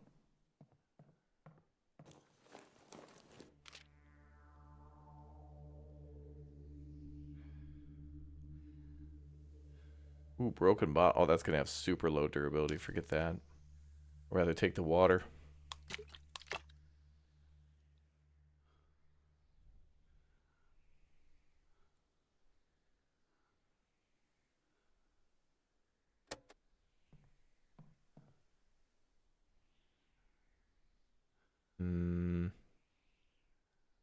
I think that just leads to the exit, and there's well, I have to kill him to claim the base, though. Zomboid's the best zombie game of all time. It's pretty damn good. There we go. I think what people like about the zombie games, too, is the whole randomization of stuff and things. Is this axe almost already broken? What? We used that axe so many times as, what's her name? Oh, she was a blade expert, though. Penny in our last run. Bro, she killed like 10, 15 zombies and it wasn't even damaged.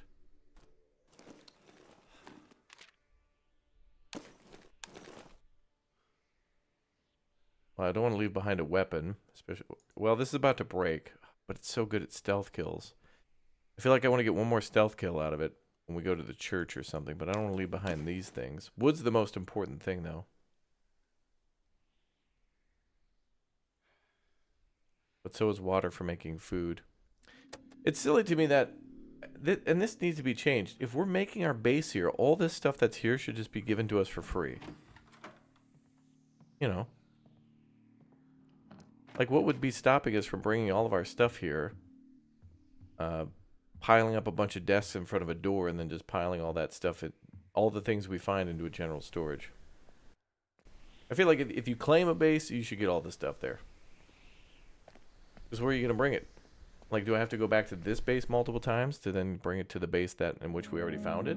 Seems a little silly.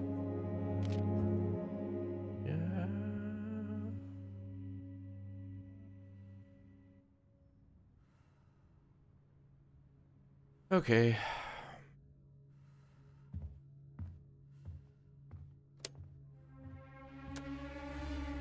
Alright, girl, we're getting out of here. We're hitting up the record store.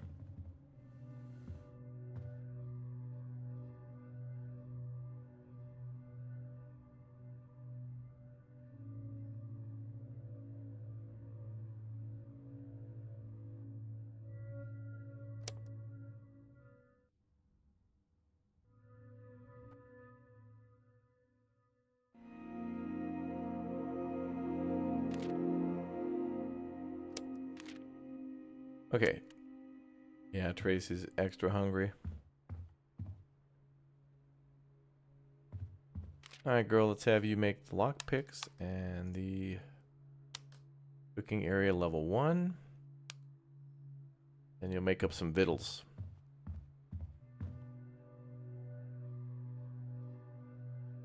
Yeah, we saw that, the latest update to the Long Dark that lets you kind of customize a safe house. And multiple safe houses, too. And there's a pretty massive amount of, like, places where you can build a base, where you can decorate and stuff. We played a bit of the Long Dark again, which was nice.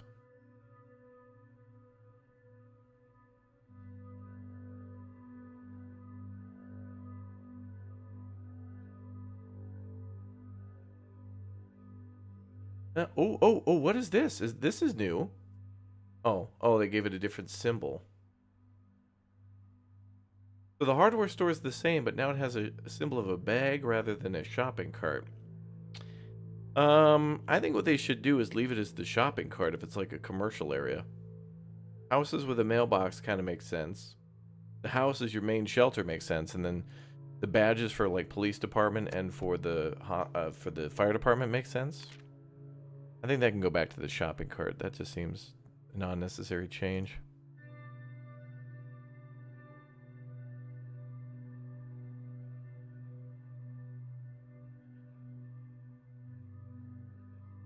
Let's go to the hardware store first. And then we'll need a lockpick. So we'll have to come back to the hardware store twice. When you move, base stuff gets transferred to your inventory. Don't need to loot everything. Oh, good. But it doesn't say that when you move your base, right? Like, it says anything that... Okay, it should explain that, because otherwise a player might return to an area a few times before they go to the base. Like, does the game convey that information anywhere, like, on screen? Or is it like a back-end hidden thing?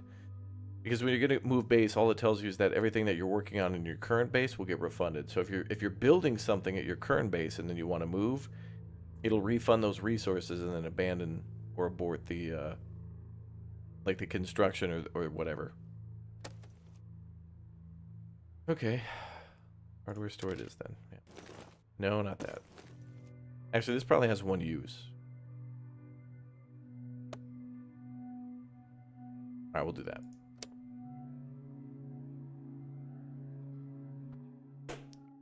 Well, hi, Thurston. Are you here to talk about the new demo for... forget it. Thurston's game out now. That's $10, Thurston.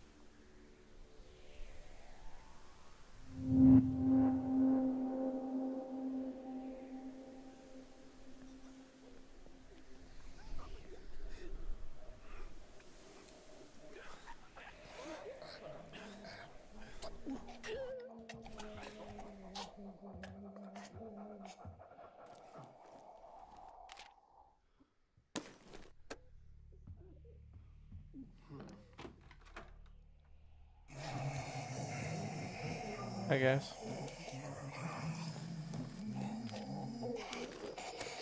Can't hurt me because I'm stealthing. I'm stealthing.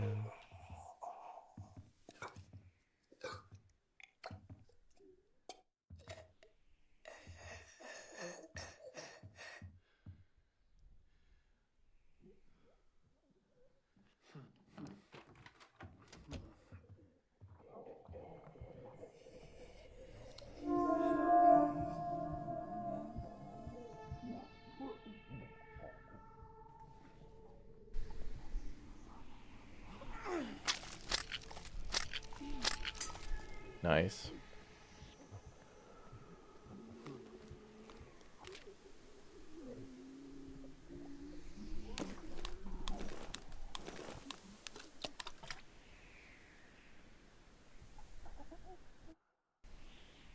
Oh, empty bottle makes a good distraction. We can throw that.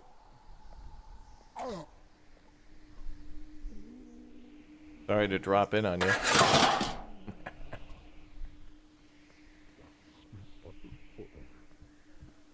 Yeah, this is a kind of a 2D side-scroller game. But I did play a very fun isometric game that I'm excited to show you guys too. I think this might have a demo already. Let me just share it with you if I can. Thurston, you'll like this game too. Ah, perfect. Yeah, this game here has a free demo as well. Called Deliver at All Costs. It's a top-down delivery game with all sorts of shenanigans. You're delivering like fireworks that explode everywhere, and it's kind of got the same art style as this game, although it's just top-down. And it's just fun. It just seems like a wacky, fun, driving, weird game. Kind of reminds me of Bully and LA Noire. And it's a hoot. There'll be a video on the channel in a couple days. I pre-recorded a bunch of videos on a lot of stuff, but next week, chat, for the next event, I may take a couple of streams off to just record like the endless amounts of free demos that there are, because there's just some really cool looking games that I just love taking a look at demos. I do.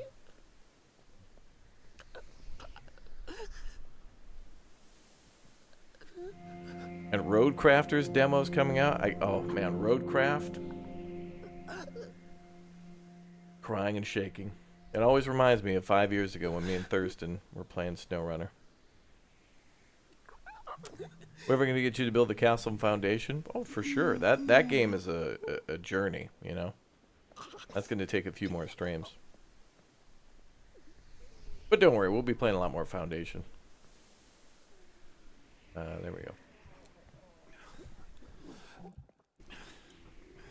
Now I got a frying pan as a weapon. I'd rather use that.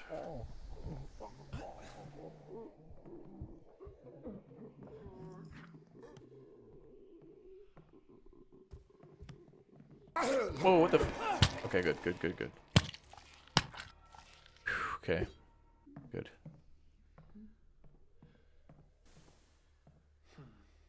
About to have a little litigation there. Even the wife likes those streams. That's good. That's going to be a journey.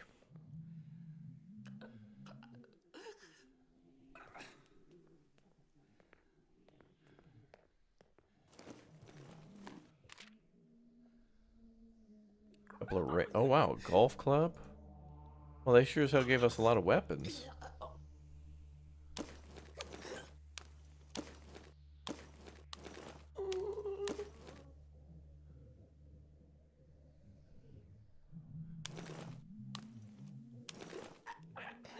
I'll take the vegetables. Wife is hungry.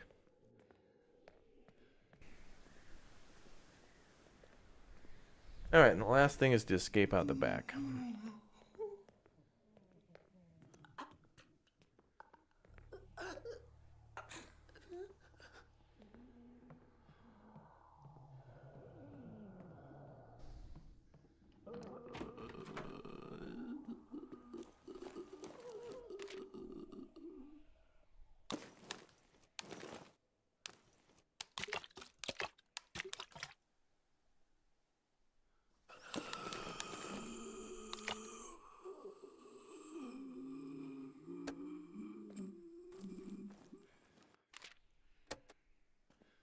Alright, time to leave.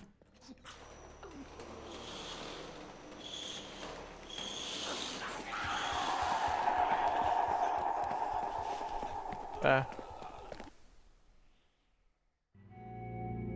Daytime. Wayne needs a nap.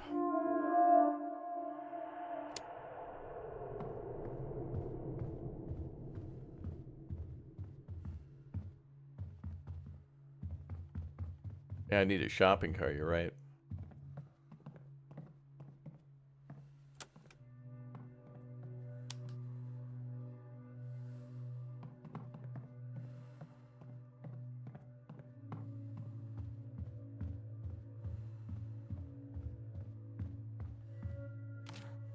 Alright, now we can make some food.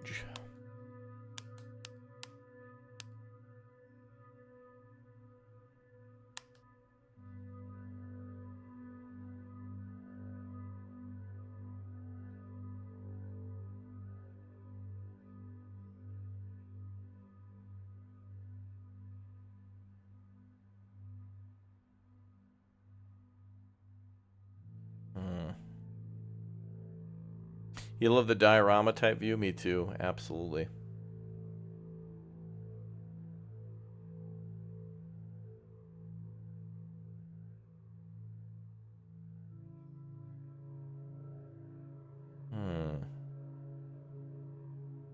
Yeah, we're gonna have to just do that.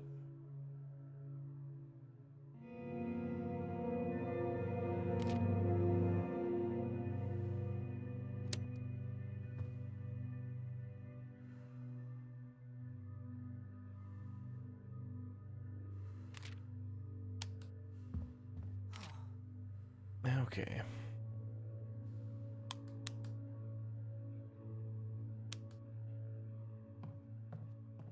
And you can head out. Stu, thank you very much for the 51 months as a member, man. Thank you. Thanks for the member milestone.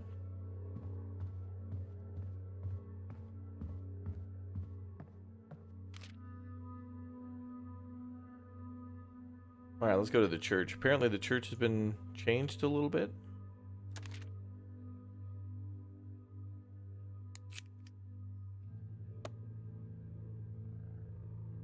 Too bad we can't break the bottle and then just turn it into a silent weapon. Maybe we can throw it and then pick up a piece.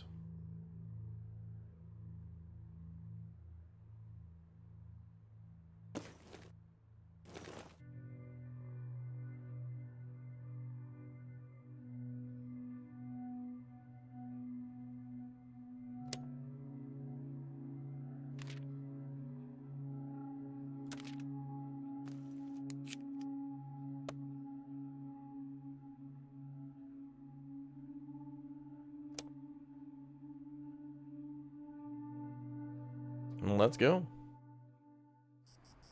Is the goal of the game surviving as long as we can? I think you're supposed to find a bunch of other survivors and then escape. And it all has to do with this thing under plans. And this kind of follows a main story. So you're supposed to find like these little clues from the Civil Defense Department. And I think it'll lead you to like, you know, oh, hey, everybody gathered here for an evacuation, and then, you know, actually they gathered there instead, then everyone gathered at this hospital, then there's a military base. There's probably a big story that leads players down a winding path. That might branch out. I don't know if it's linear or not. I think it's non-linear, and there's multiple survivors, too. Basically, these things that we find kind of guide us along. Ooh.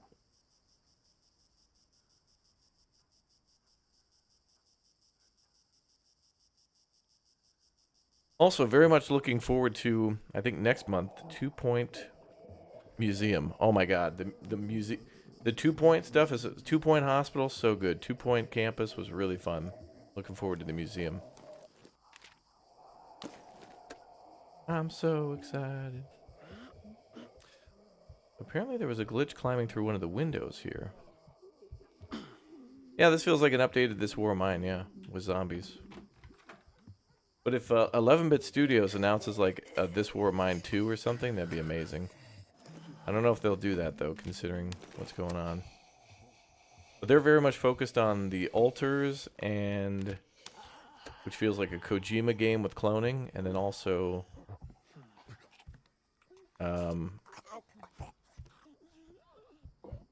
making updates for Frostpunk, which is really cool. I'm very proud of them. They did such a good job. Sir, I have a question to ask you. Okay.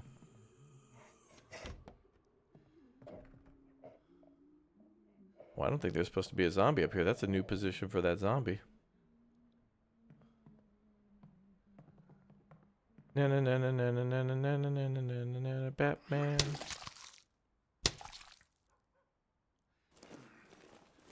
That was a pretty silent kill, actually. Like, it sounded pretty quiet.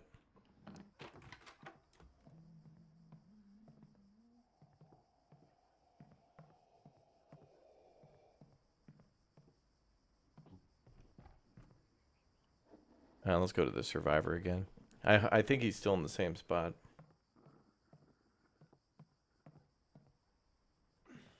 So the patch note said that one of the windows at the church didn't work, but I don't know anything about that.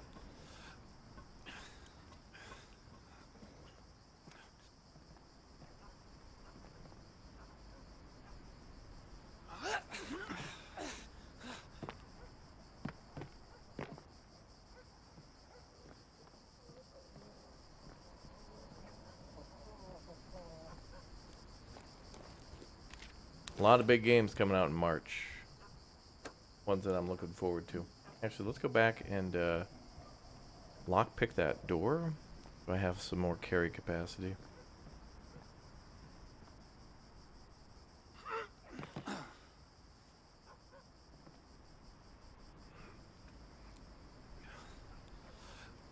I have one more inventory slot.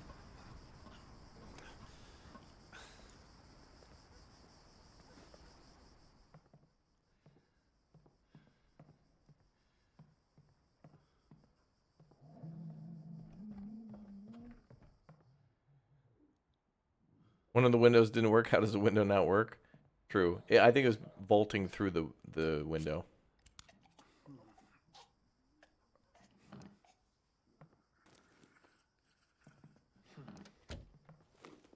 Let's see what's in here now. Beer bottles are the same, and then junk food. Junk food's the same. Okay. Any others?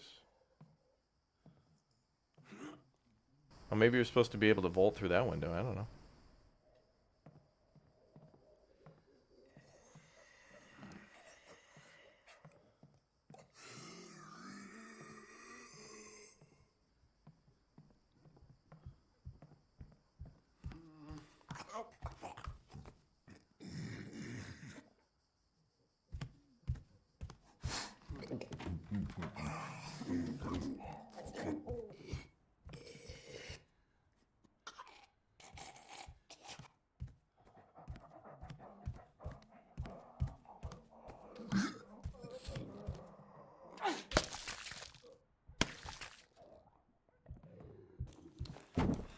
Who is she?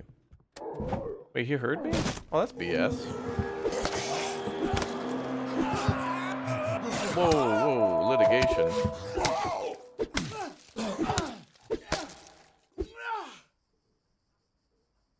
Yeah, it's gonna be litigation for me. I closed that door specifically so they wouldn't hear that. I also didn't know there were two zombies in there, so maybe one of them was sitting close, but that may actually have to go up to our legal team. Unfortunately.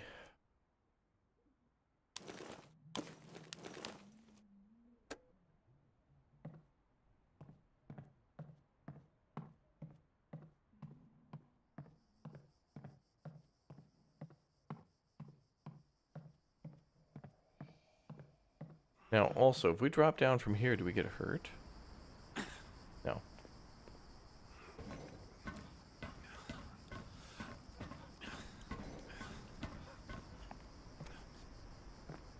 So, I feel like it's a distance thing then, and not, like, I feel like closing that door should have cut off the sound, but maybe it's more of a distance thing? Which kind of sucks, because, like, if you go into a room, shut a door, and then kill a zombie, that means the room left and right of you could actually, they could hear you. Yeah, damn hollow core interior doors. Well, it's 1980 United States. I don't think we figured out that level of crappiness yet.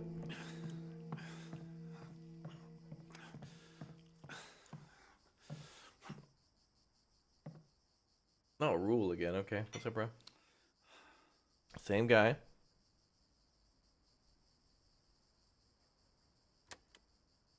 And still the same loadout as before.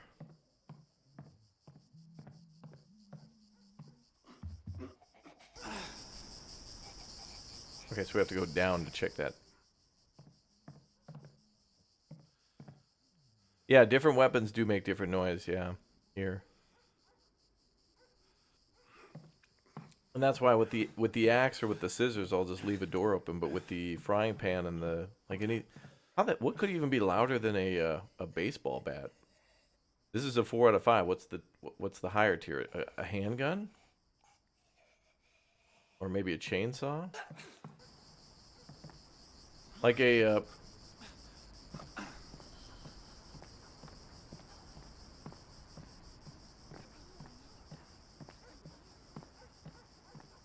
gun, I would just imagine, is automatically given just like last resort weapon.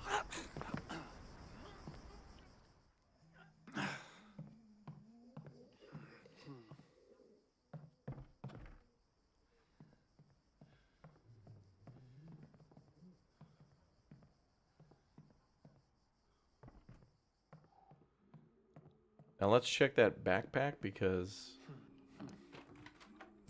there could be different stuff in that backpack now.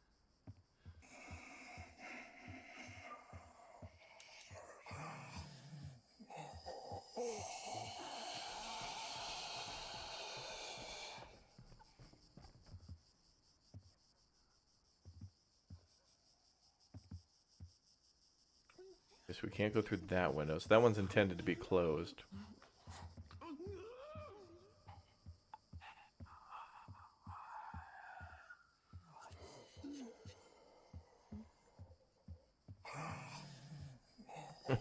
Bro, is there any blonde girls in this game? You're back again?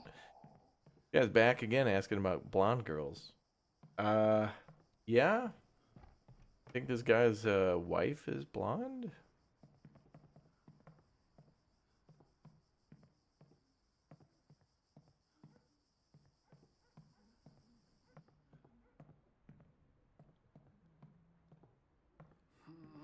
Well, wait, how the hell are you supposed to get that backpack then?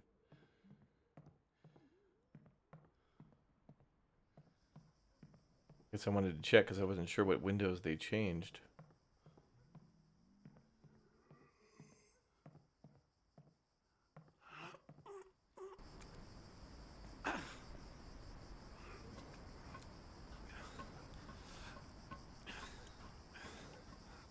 There are new hiding spot mechanics as well.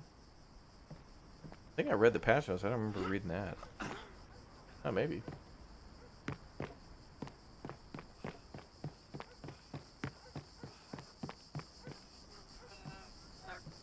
I read about the combat changes, though, with backing up and swinging, which is cool.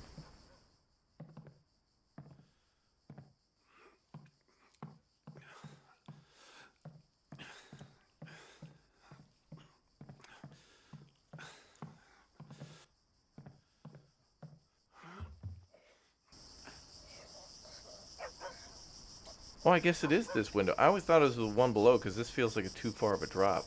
No, but it's fine. Okay. That's what threw me off from before. There's this pistol ammo.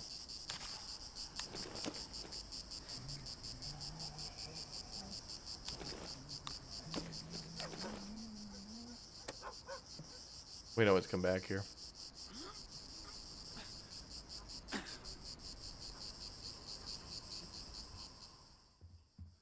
I'll get back to you later then. Keep going, man. Well, later I'm going to play a game called Sand. Hopefully Lumberjack is there. Sand is back. The playtest for that game is super cool. It's like Wild Wild West, the big metal spider, but it's like an extraction shooter. I don't know. It was really fun. And Dirty was really good with the cannon. Now, does it have blonde girls? I don't know. I think, because you can create a character, I think. What the hell is this? Oh, money. Useful for trading. Okay, maybe we'll find a trader. And we've got the French word for hello. Huh.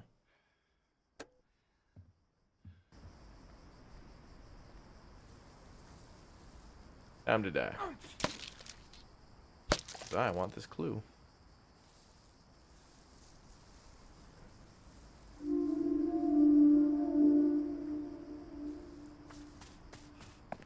Bye.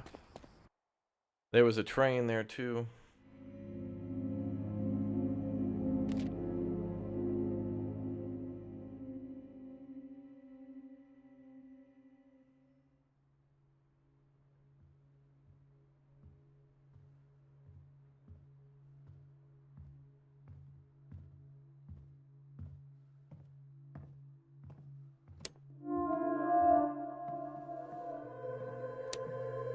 Okay. But now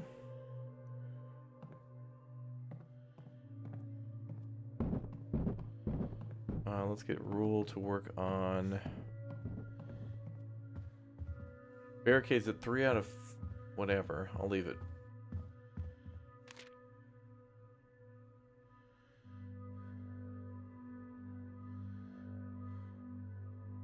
We need more wires for that.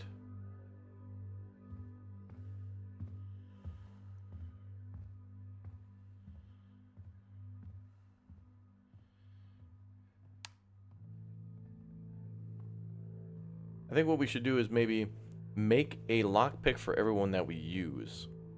And I think we have 3 on hand. I think the big buildings like the taxi station, the police station, any sort of stations, we should probably bring 2.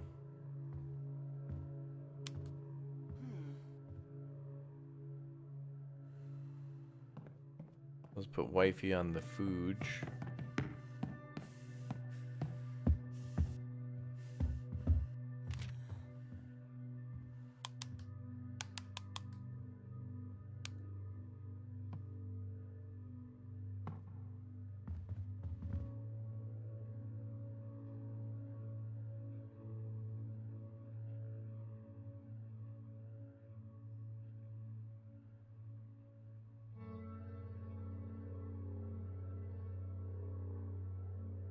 I think we'll wait.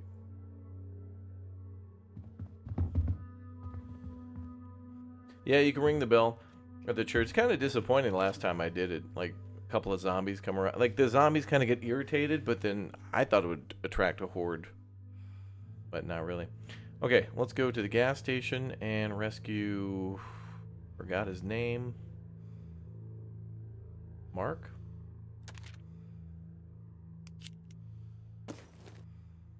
We need a lockpick for the back of the gas station. Also, we're running out of good weapons. We need a baseball bat or something. Oh, who knows what we'll find at the gas station. And we'll be lock-picked in.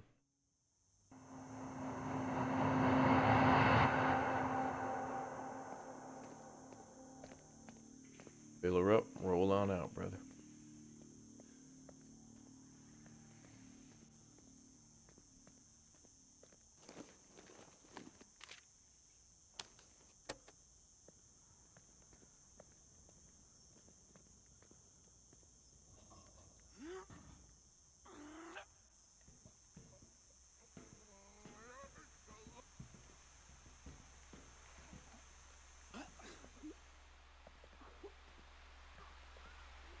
Joe.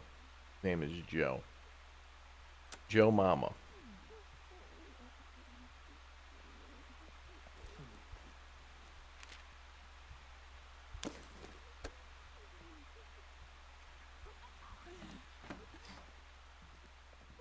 Oh shit. That was close.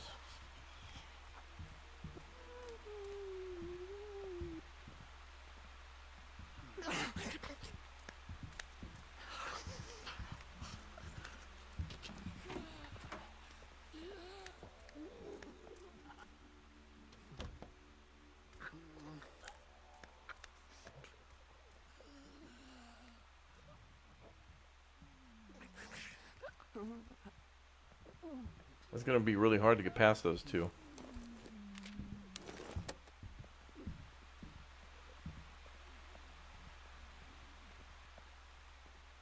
What I could do is leave this door open and then wait for the zombie to come all the way in here and hide in the window. When it turns around, go back that way. Be a long wait though. What's up, SJ?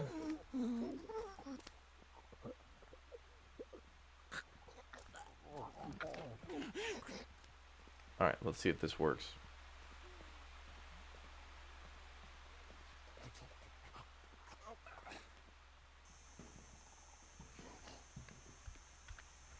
So I'm hoping that like it can't see me. That the zombie will come into this room and then we'll jump on them when they turn around.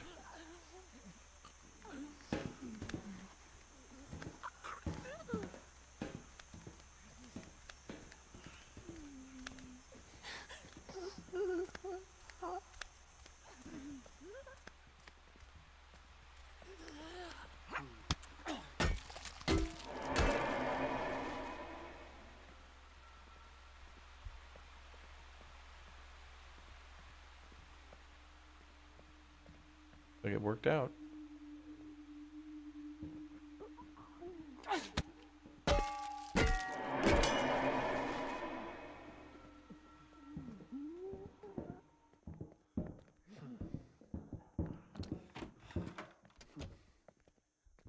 Only 2 kills you get with that frying pan. What is that, a scalpel? Oh, this is perfect. Ooh, this would be great for executions. Low damage, high speed, low durability, low noise. Probably 2 hits on that one as well.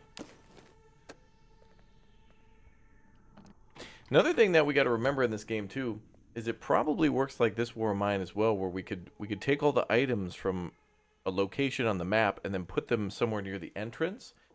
So you could stay on a map for a long time, taking things from all the different places of the map, bringing them somewhere where it's easy to access, and then that way, when you come back, whatever player comes back, all they got to do is just pick up.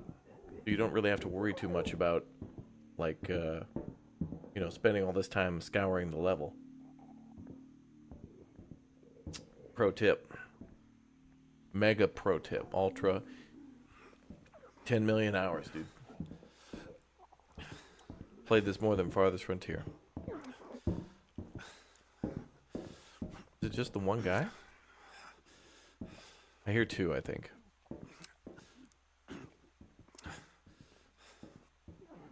Was our guy making like a weird straining noise on the ladder? Listen to that. Why is he making that noise just on the ladder?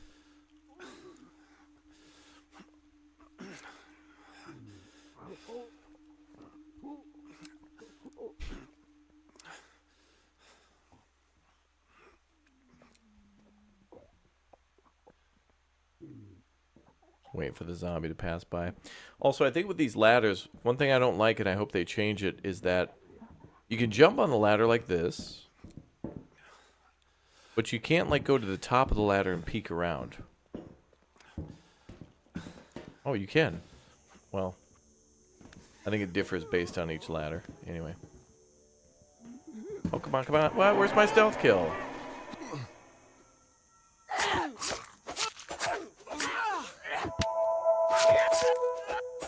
Well, damn it, that sucks. I was spamming E, man. I'm not that mad.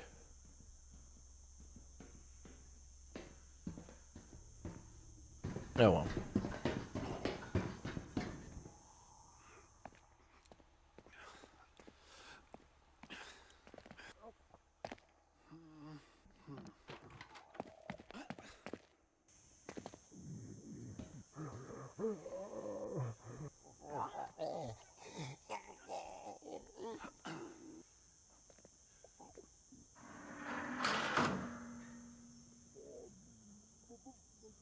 Did you see that? Somebody was in the sewers. Damn.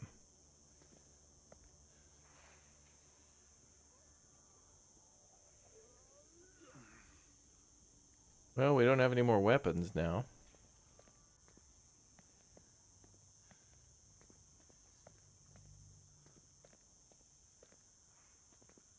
Okay, that leads back to base, I think.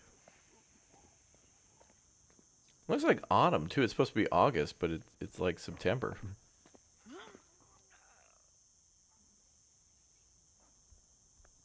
Actually, you know what?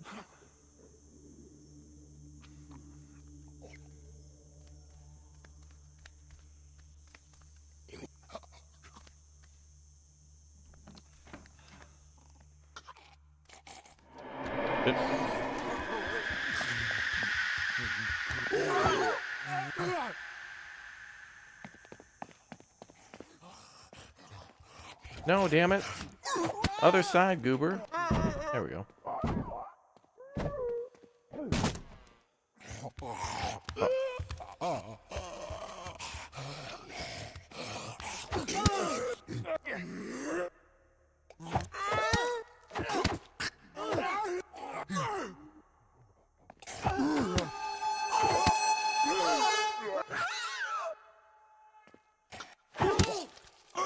Wow. The melee combat is very poor. I was really hoping that he would be able to do a lot more melee damage that way. That's a shame. You need a weapon. That is very disappointing. That seemed to be a very good, easy situation to get out of as well, but man. You gotta have the drop on him and you gotta have a weapon.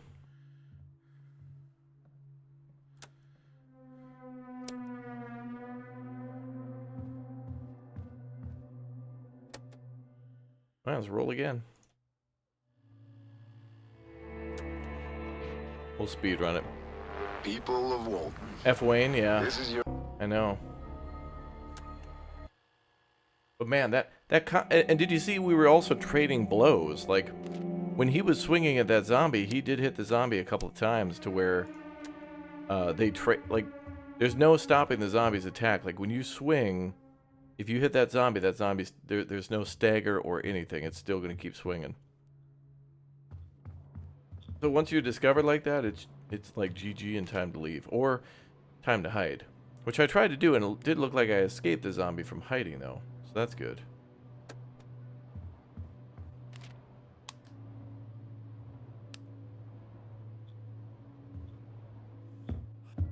Yeah, the audio is really good in this game, yeah. Alright, we'll speed run back to where we were. Oh yeah, there's additional graphical settings. Yeah, what'd they add?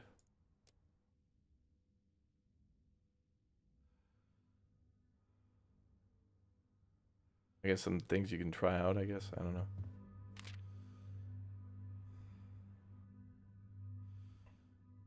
Ain't look nothing special to me.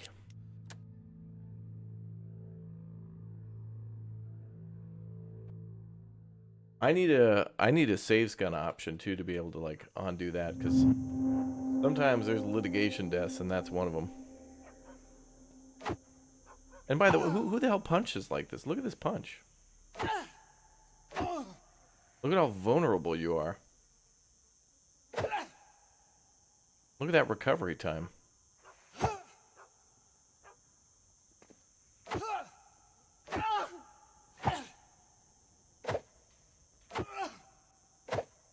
I don't know who punches like that, but that's crazy.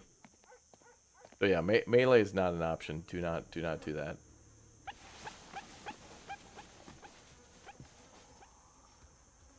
Unless there's a zombie that you can kill with one kill, like you hit him a few times and then just broke your axe, don't do it.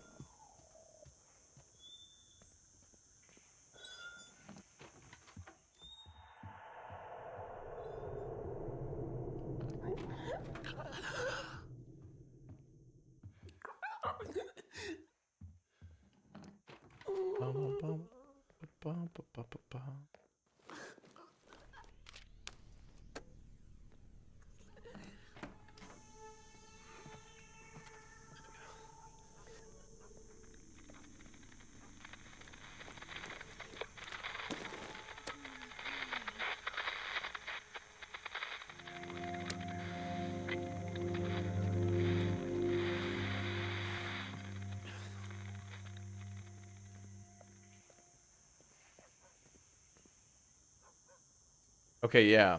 If they release a... Oh, nice. They changed the zombie that you can kill at the beginning. If they release a character that's better at melee, that'd be great.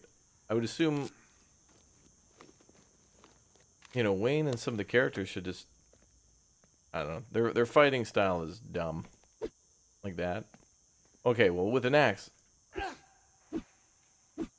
Maybe I could believe that with a weapon, because you're holding a piece of metal that... It's hard to stop that momentum once it's moving. Like a mace or something. But your fists? I mean, I don't know who the hell punches like that. They did Wayne dirty.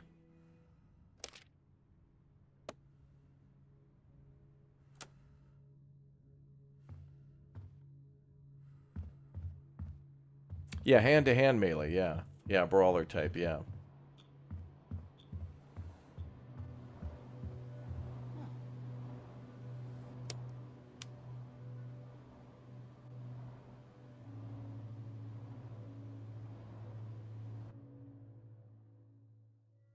I like seeing the new weapons, though, like that scalpel looked pretty good, but...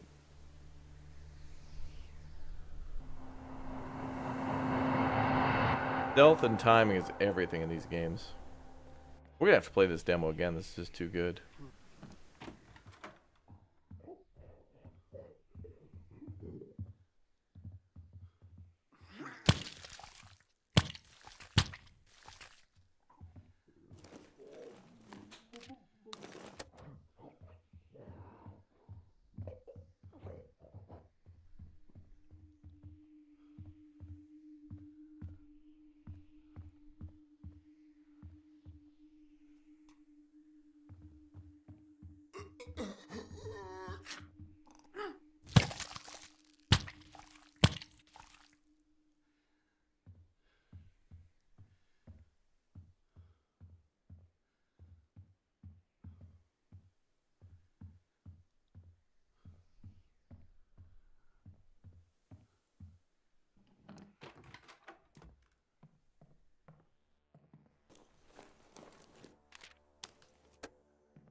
Alright, downstairs we go.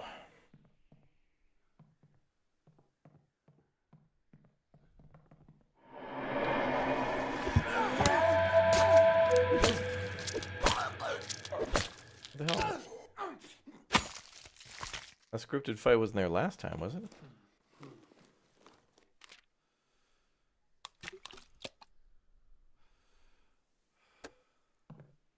I don't know. We also got to figure out the problem about carrying like a bottle on you too is that it takes an inventory space, and it's like, man, if we could have a weapon slot and like a throwable slot, that'd be nice. To have a weapon and a throwable that would save you 2 inventory spaces would be amazing. Plus, I'd use them more, the throwables.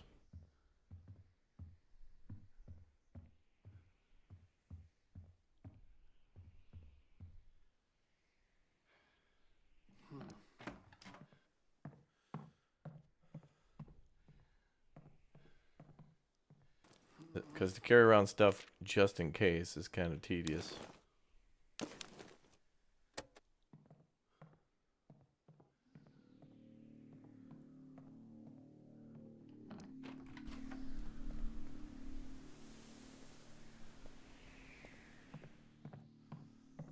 Chad, did we clear this map?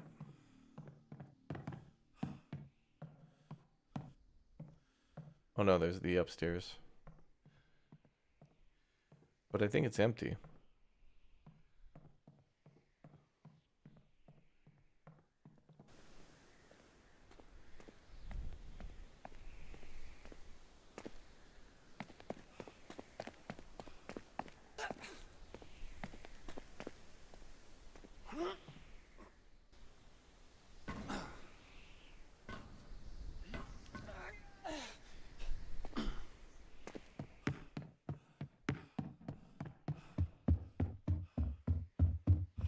Could be a full clear. Some kerfuffles.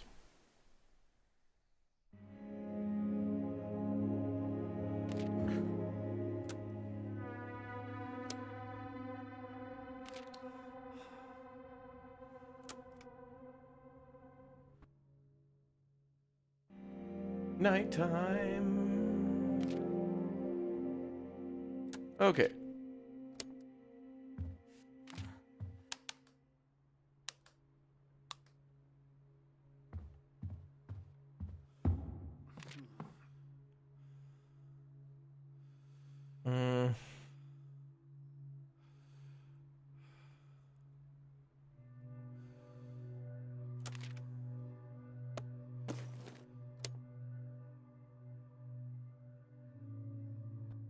All right, we're going to the church first.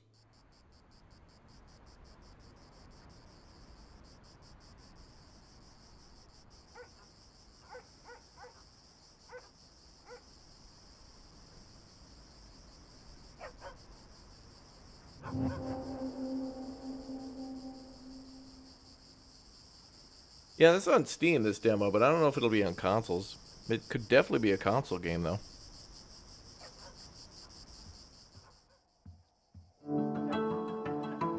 I don't know what their release plans are. Okay, we might avoid that backpack, because that just has gun parts and ammo. And I don't... We need to build a dismantle bench. Or a repair bench. Probably both.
Use the banjo.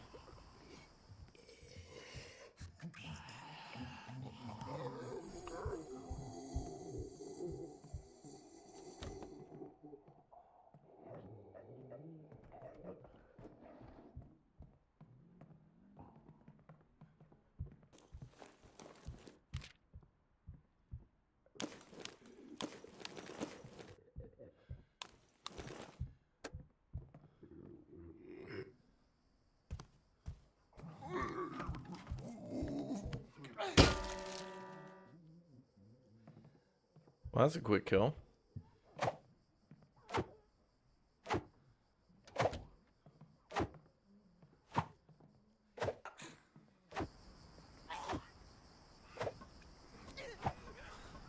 What's that noise?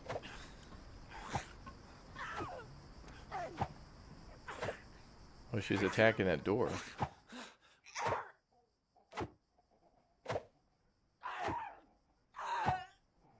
But she doesn't seem to be doing damage to it.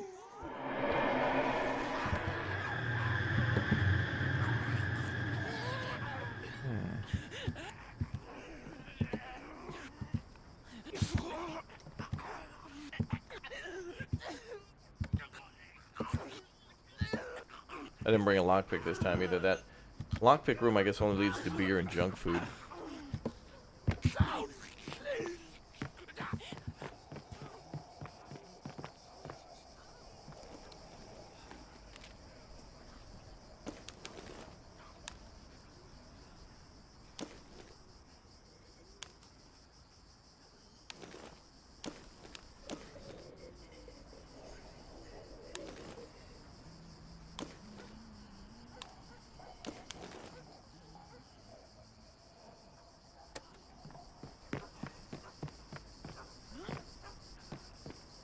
All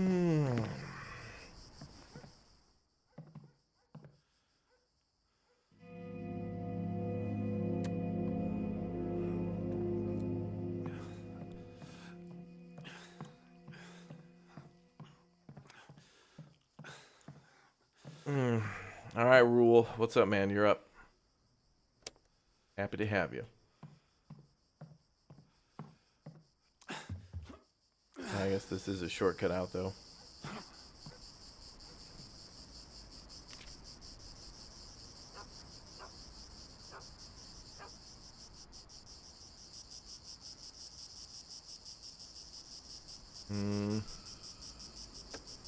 It's fine.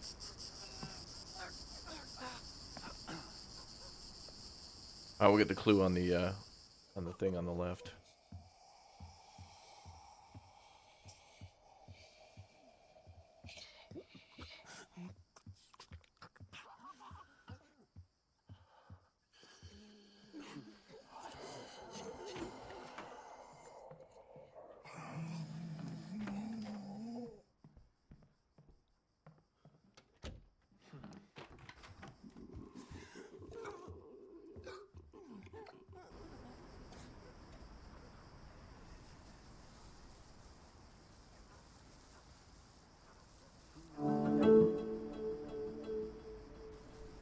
That's what we need.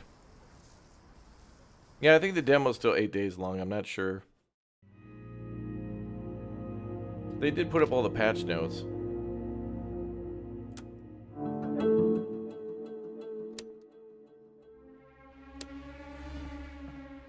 Okay, let's have Wayne hit the hay.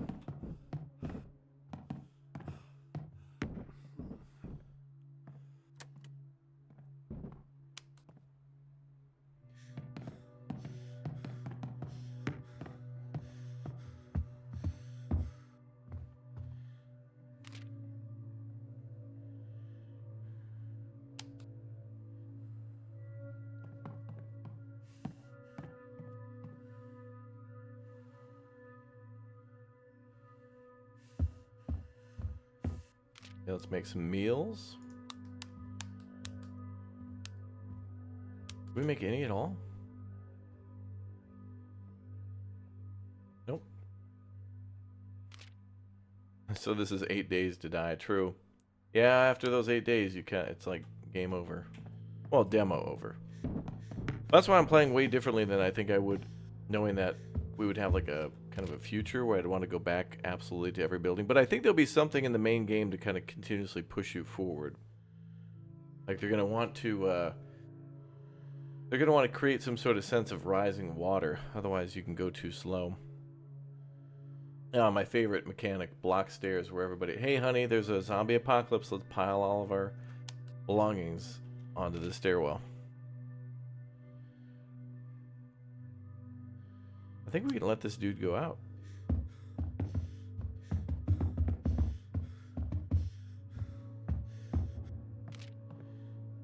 Maybe we'll just go to the gas station, but this time not die. That might be a wise idea. Let's try that for a change.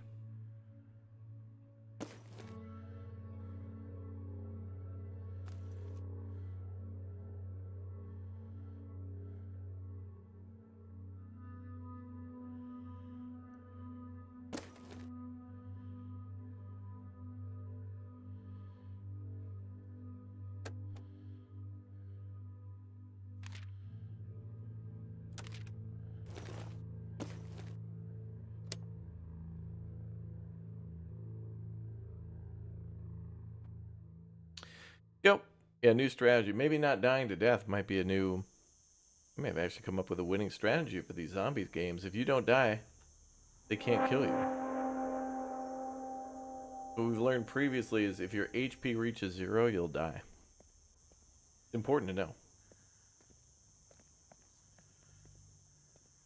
I had no idea.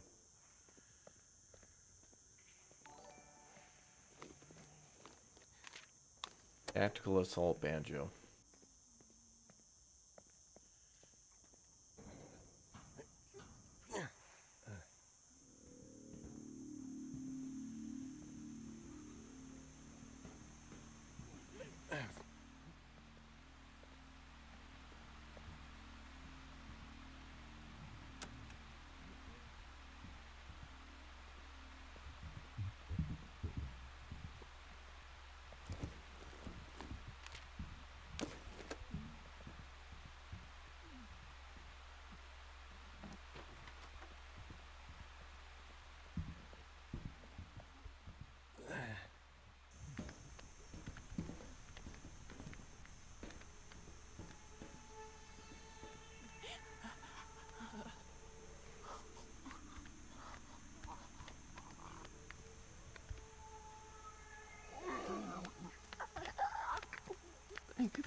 It's hard to do that too because you have to time their animation of turning around and walking away, and you have to know the time of the animation of climbing through the window. To get a stealth kill before they walk too far away is difficult.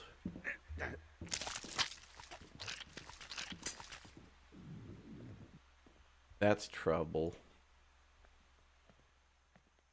And I don't like it.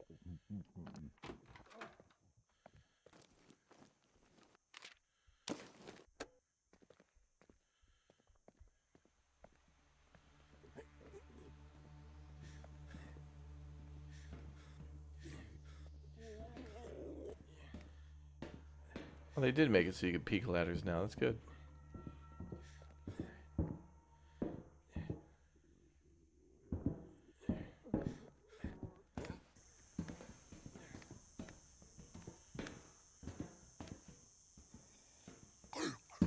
Where the hell's my stealth kill for the second time, damn it?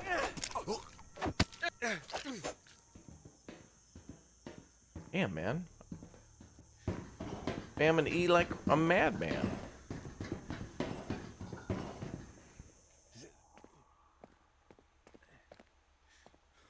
Well, at least he's not dead.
Okay.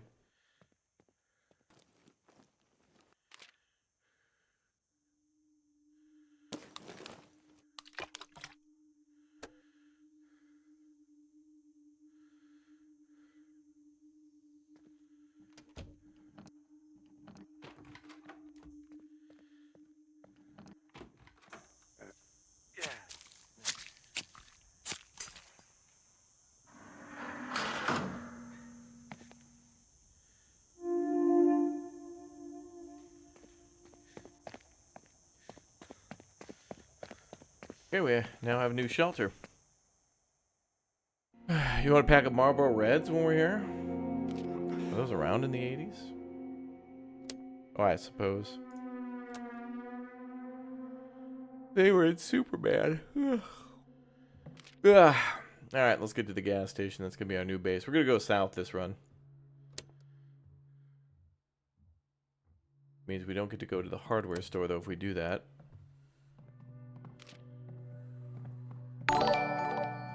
Or do we? It's hard to know what you'd lose access to.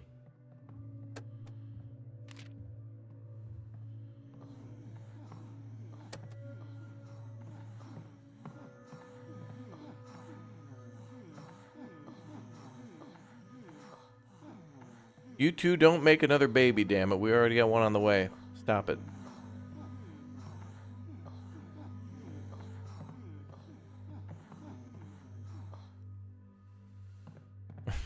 God. Don't need any more kids in the apocalypse.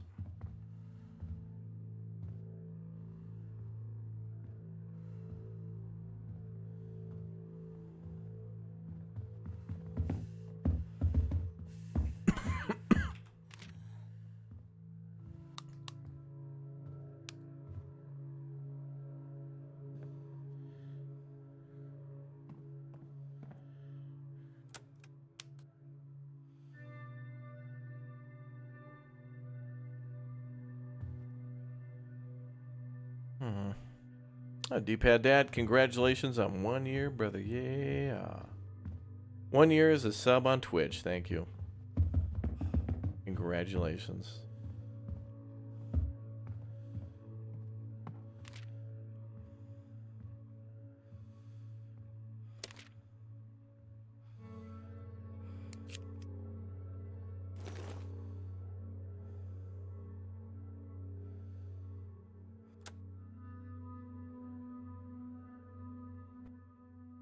Also, some of the runs are going to be way different based on whether or not we have a stealth weapon.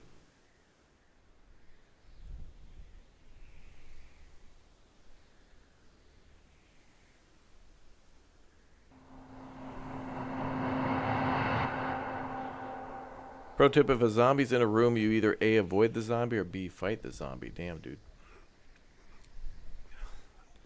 That's a good pro tip right there.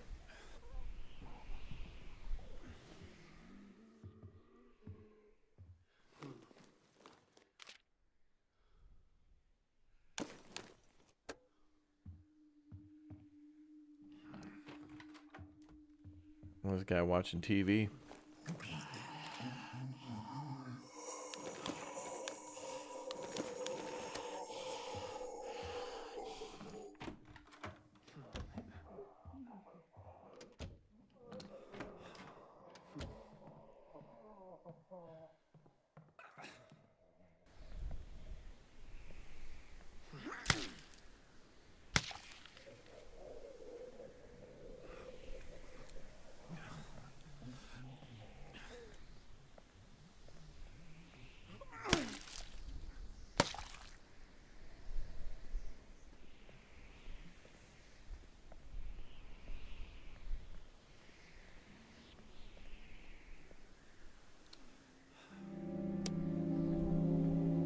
Yeah, yeah.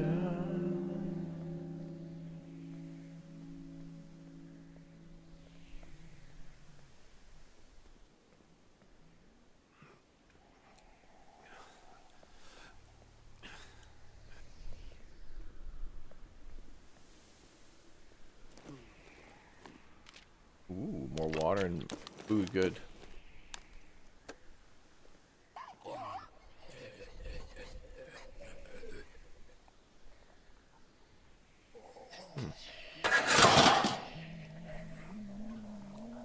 Zombie's not there.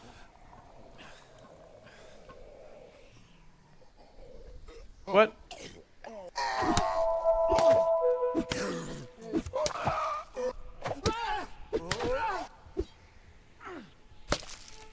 I didn't even see him there sitting in front of the truck. Why the hell wasn't he at the scripted ladder?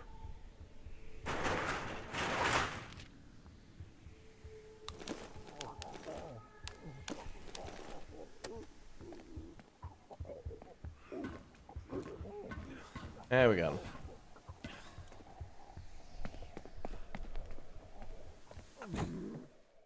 All the zombies inside are riled up.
I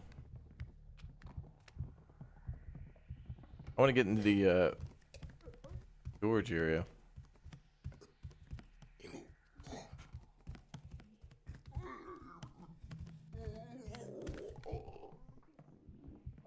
I got an idea.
I want to try to lure them out there.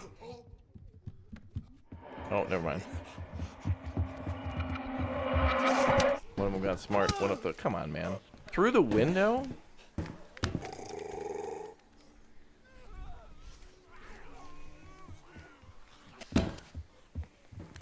Oh, shit.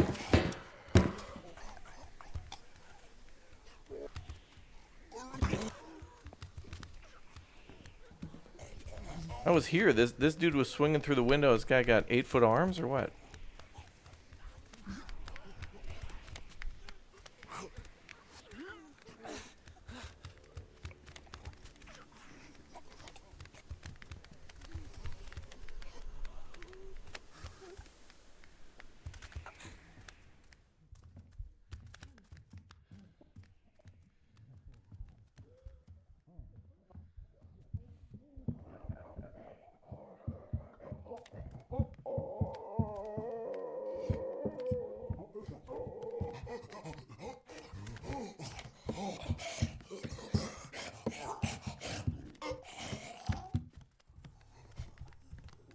Yeah, there's too many.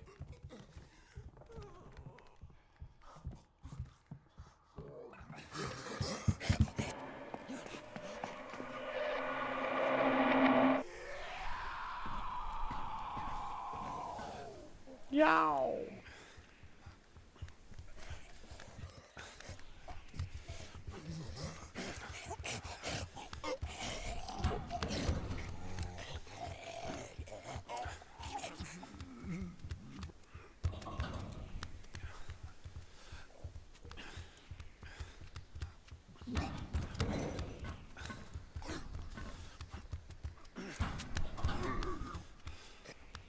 Yeah, we'll just run. No, no, no, no, no. Alright, so I was already running to the left. One of them grabbed me. One is able to grab you while the other also attacks. That's like, we have multiple levels of litigation here. That is, there's no combat in this game. It's only ambushing. You can only ambush a man. You know what this game actually needs is a block. If we could get a way with a melee weapon to block, that'd be very good.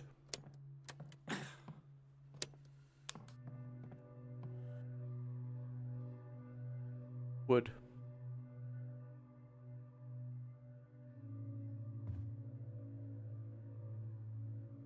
Oops.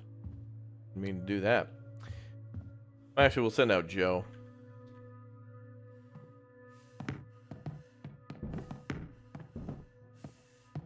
Okay, let's cook more meals.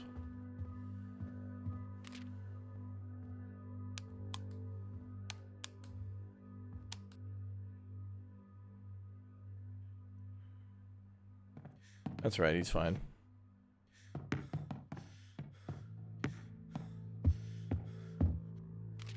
Hanging's a pretty legit strategy to stay out of trouble. Okay, this will let us build the dismantling bench, which will get us even more materials, so that'll be good.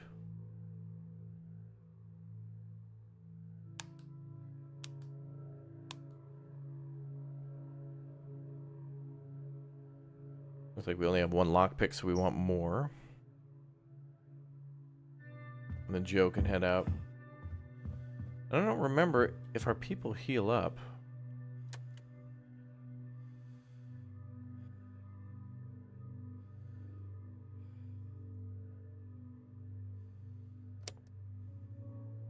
Treated with a bandage.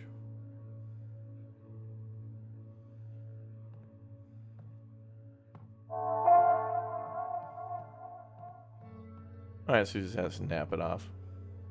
Okay. We'll get Seth Rogen to go out to,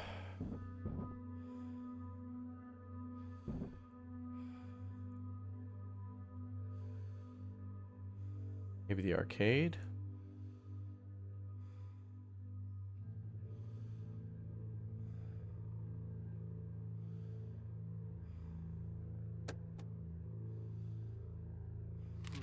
I think we want to go south this time. I mean, we could move our shelter to the gas station now.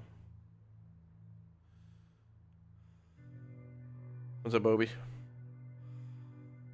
Tracy's hungry and stressed, yeah. We'll make some more food, and when people get, like, real low, then we'll just have them do whatever they need to do. Gas station has a garden.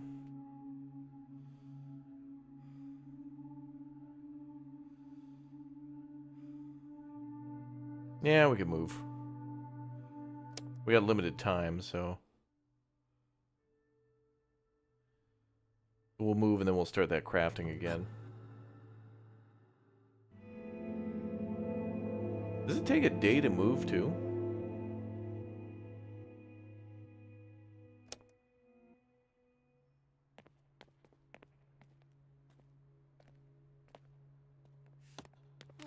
Anyway.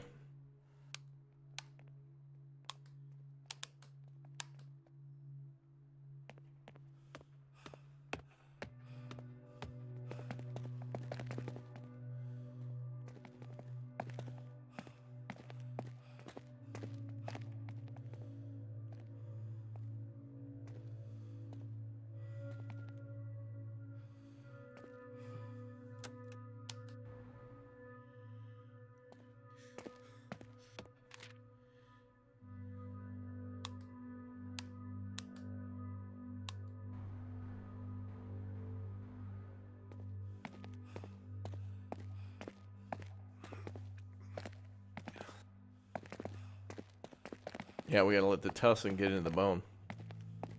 Cure that compound fracture.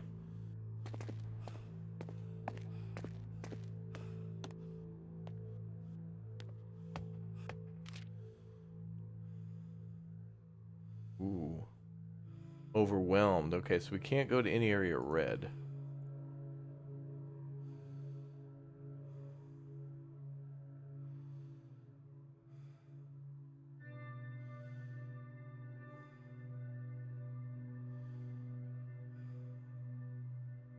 Wow, look at that. The taxi is just out of range. I think they could do a better job, too, of conveying when you move what will be out of range.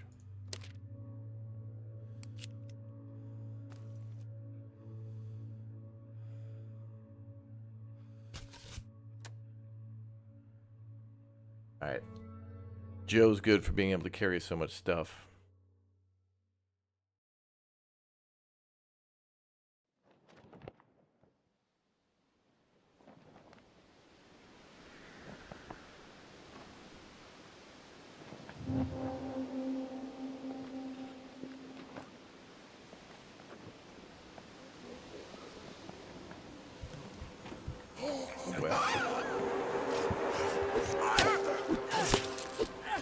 Off to a great start.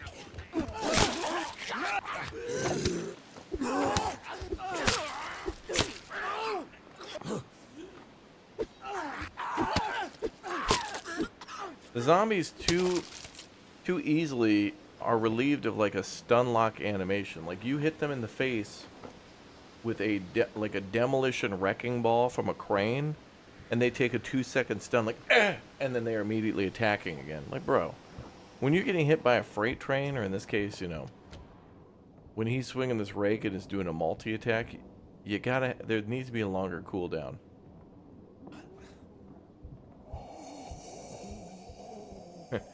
That security guy ain't even dead, by the way. He's just sleeping.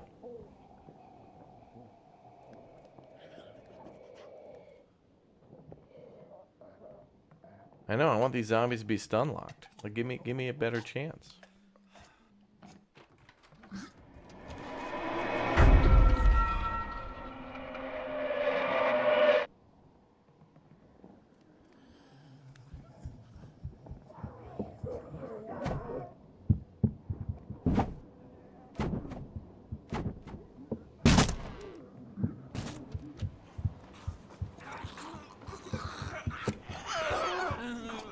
Jump across the desk. What the hell? Why is the zombie blocking? Oh, come on. When that zombie is crawling across the desk, I should be able to crawl too.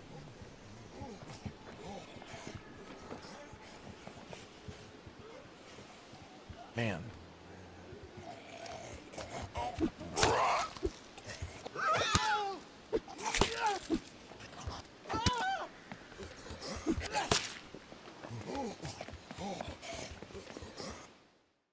Look. Man, how is he moving so fast with those zombie moves? Crazy. They feel no pain, I guess not. But there needs to be something game mechanic wise for a player. But then again, when they drop from a, you know, these are the same zombies that will jump from like a fire escape face first and then get right up. It's hard to accept that, man. I want them to chill out a bit more though. Because dealing with one is near impossible. 2, death. Joe needs a beer. Cracking a cold one. Seth Rogen needs a beer. Wayne needs a beer.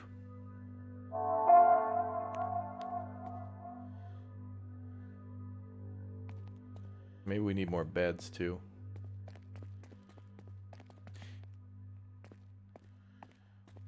I remember that from the last time too, where I decided to go to the police station because it's kind of more doable than the fire department. The fire department is just like a death trap. But that's where you think you would find your medical supplies and your axes, which would be great in a situation like this.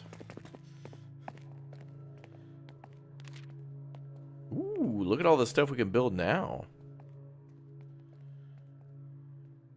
There, dismantling station level 1. That's going to be big.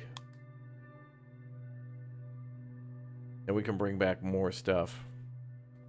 And I think the best stuff, the best place to find stuff like that is that one house. Where it's like a mansion.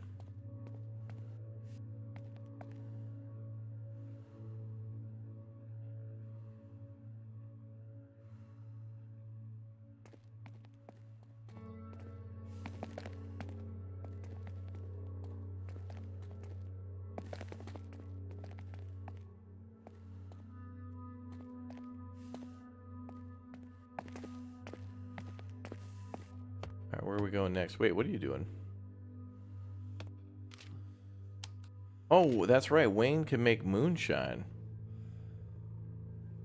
With carrots.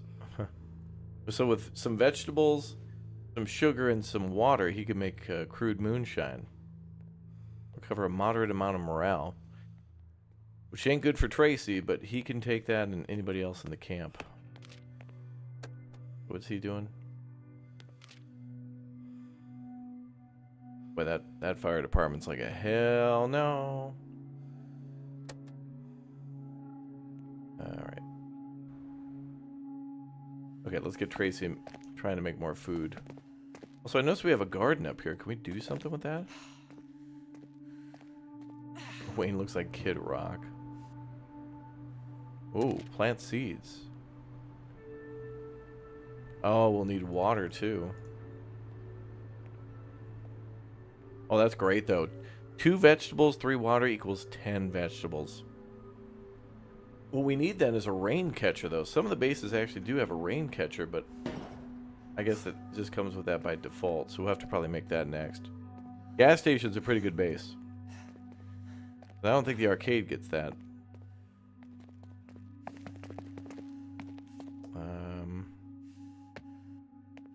Yeah. Oh, we can't make any more food. We make a rain catcher?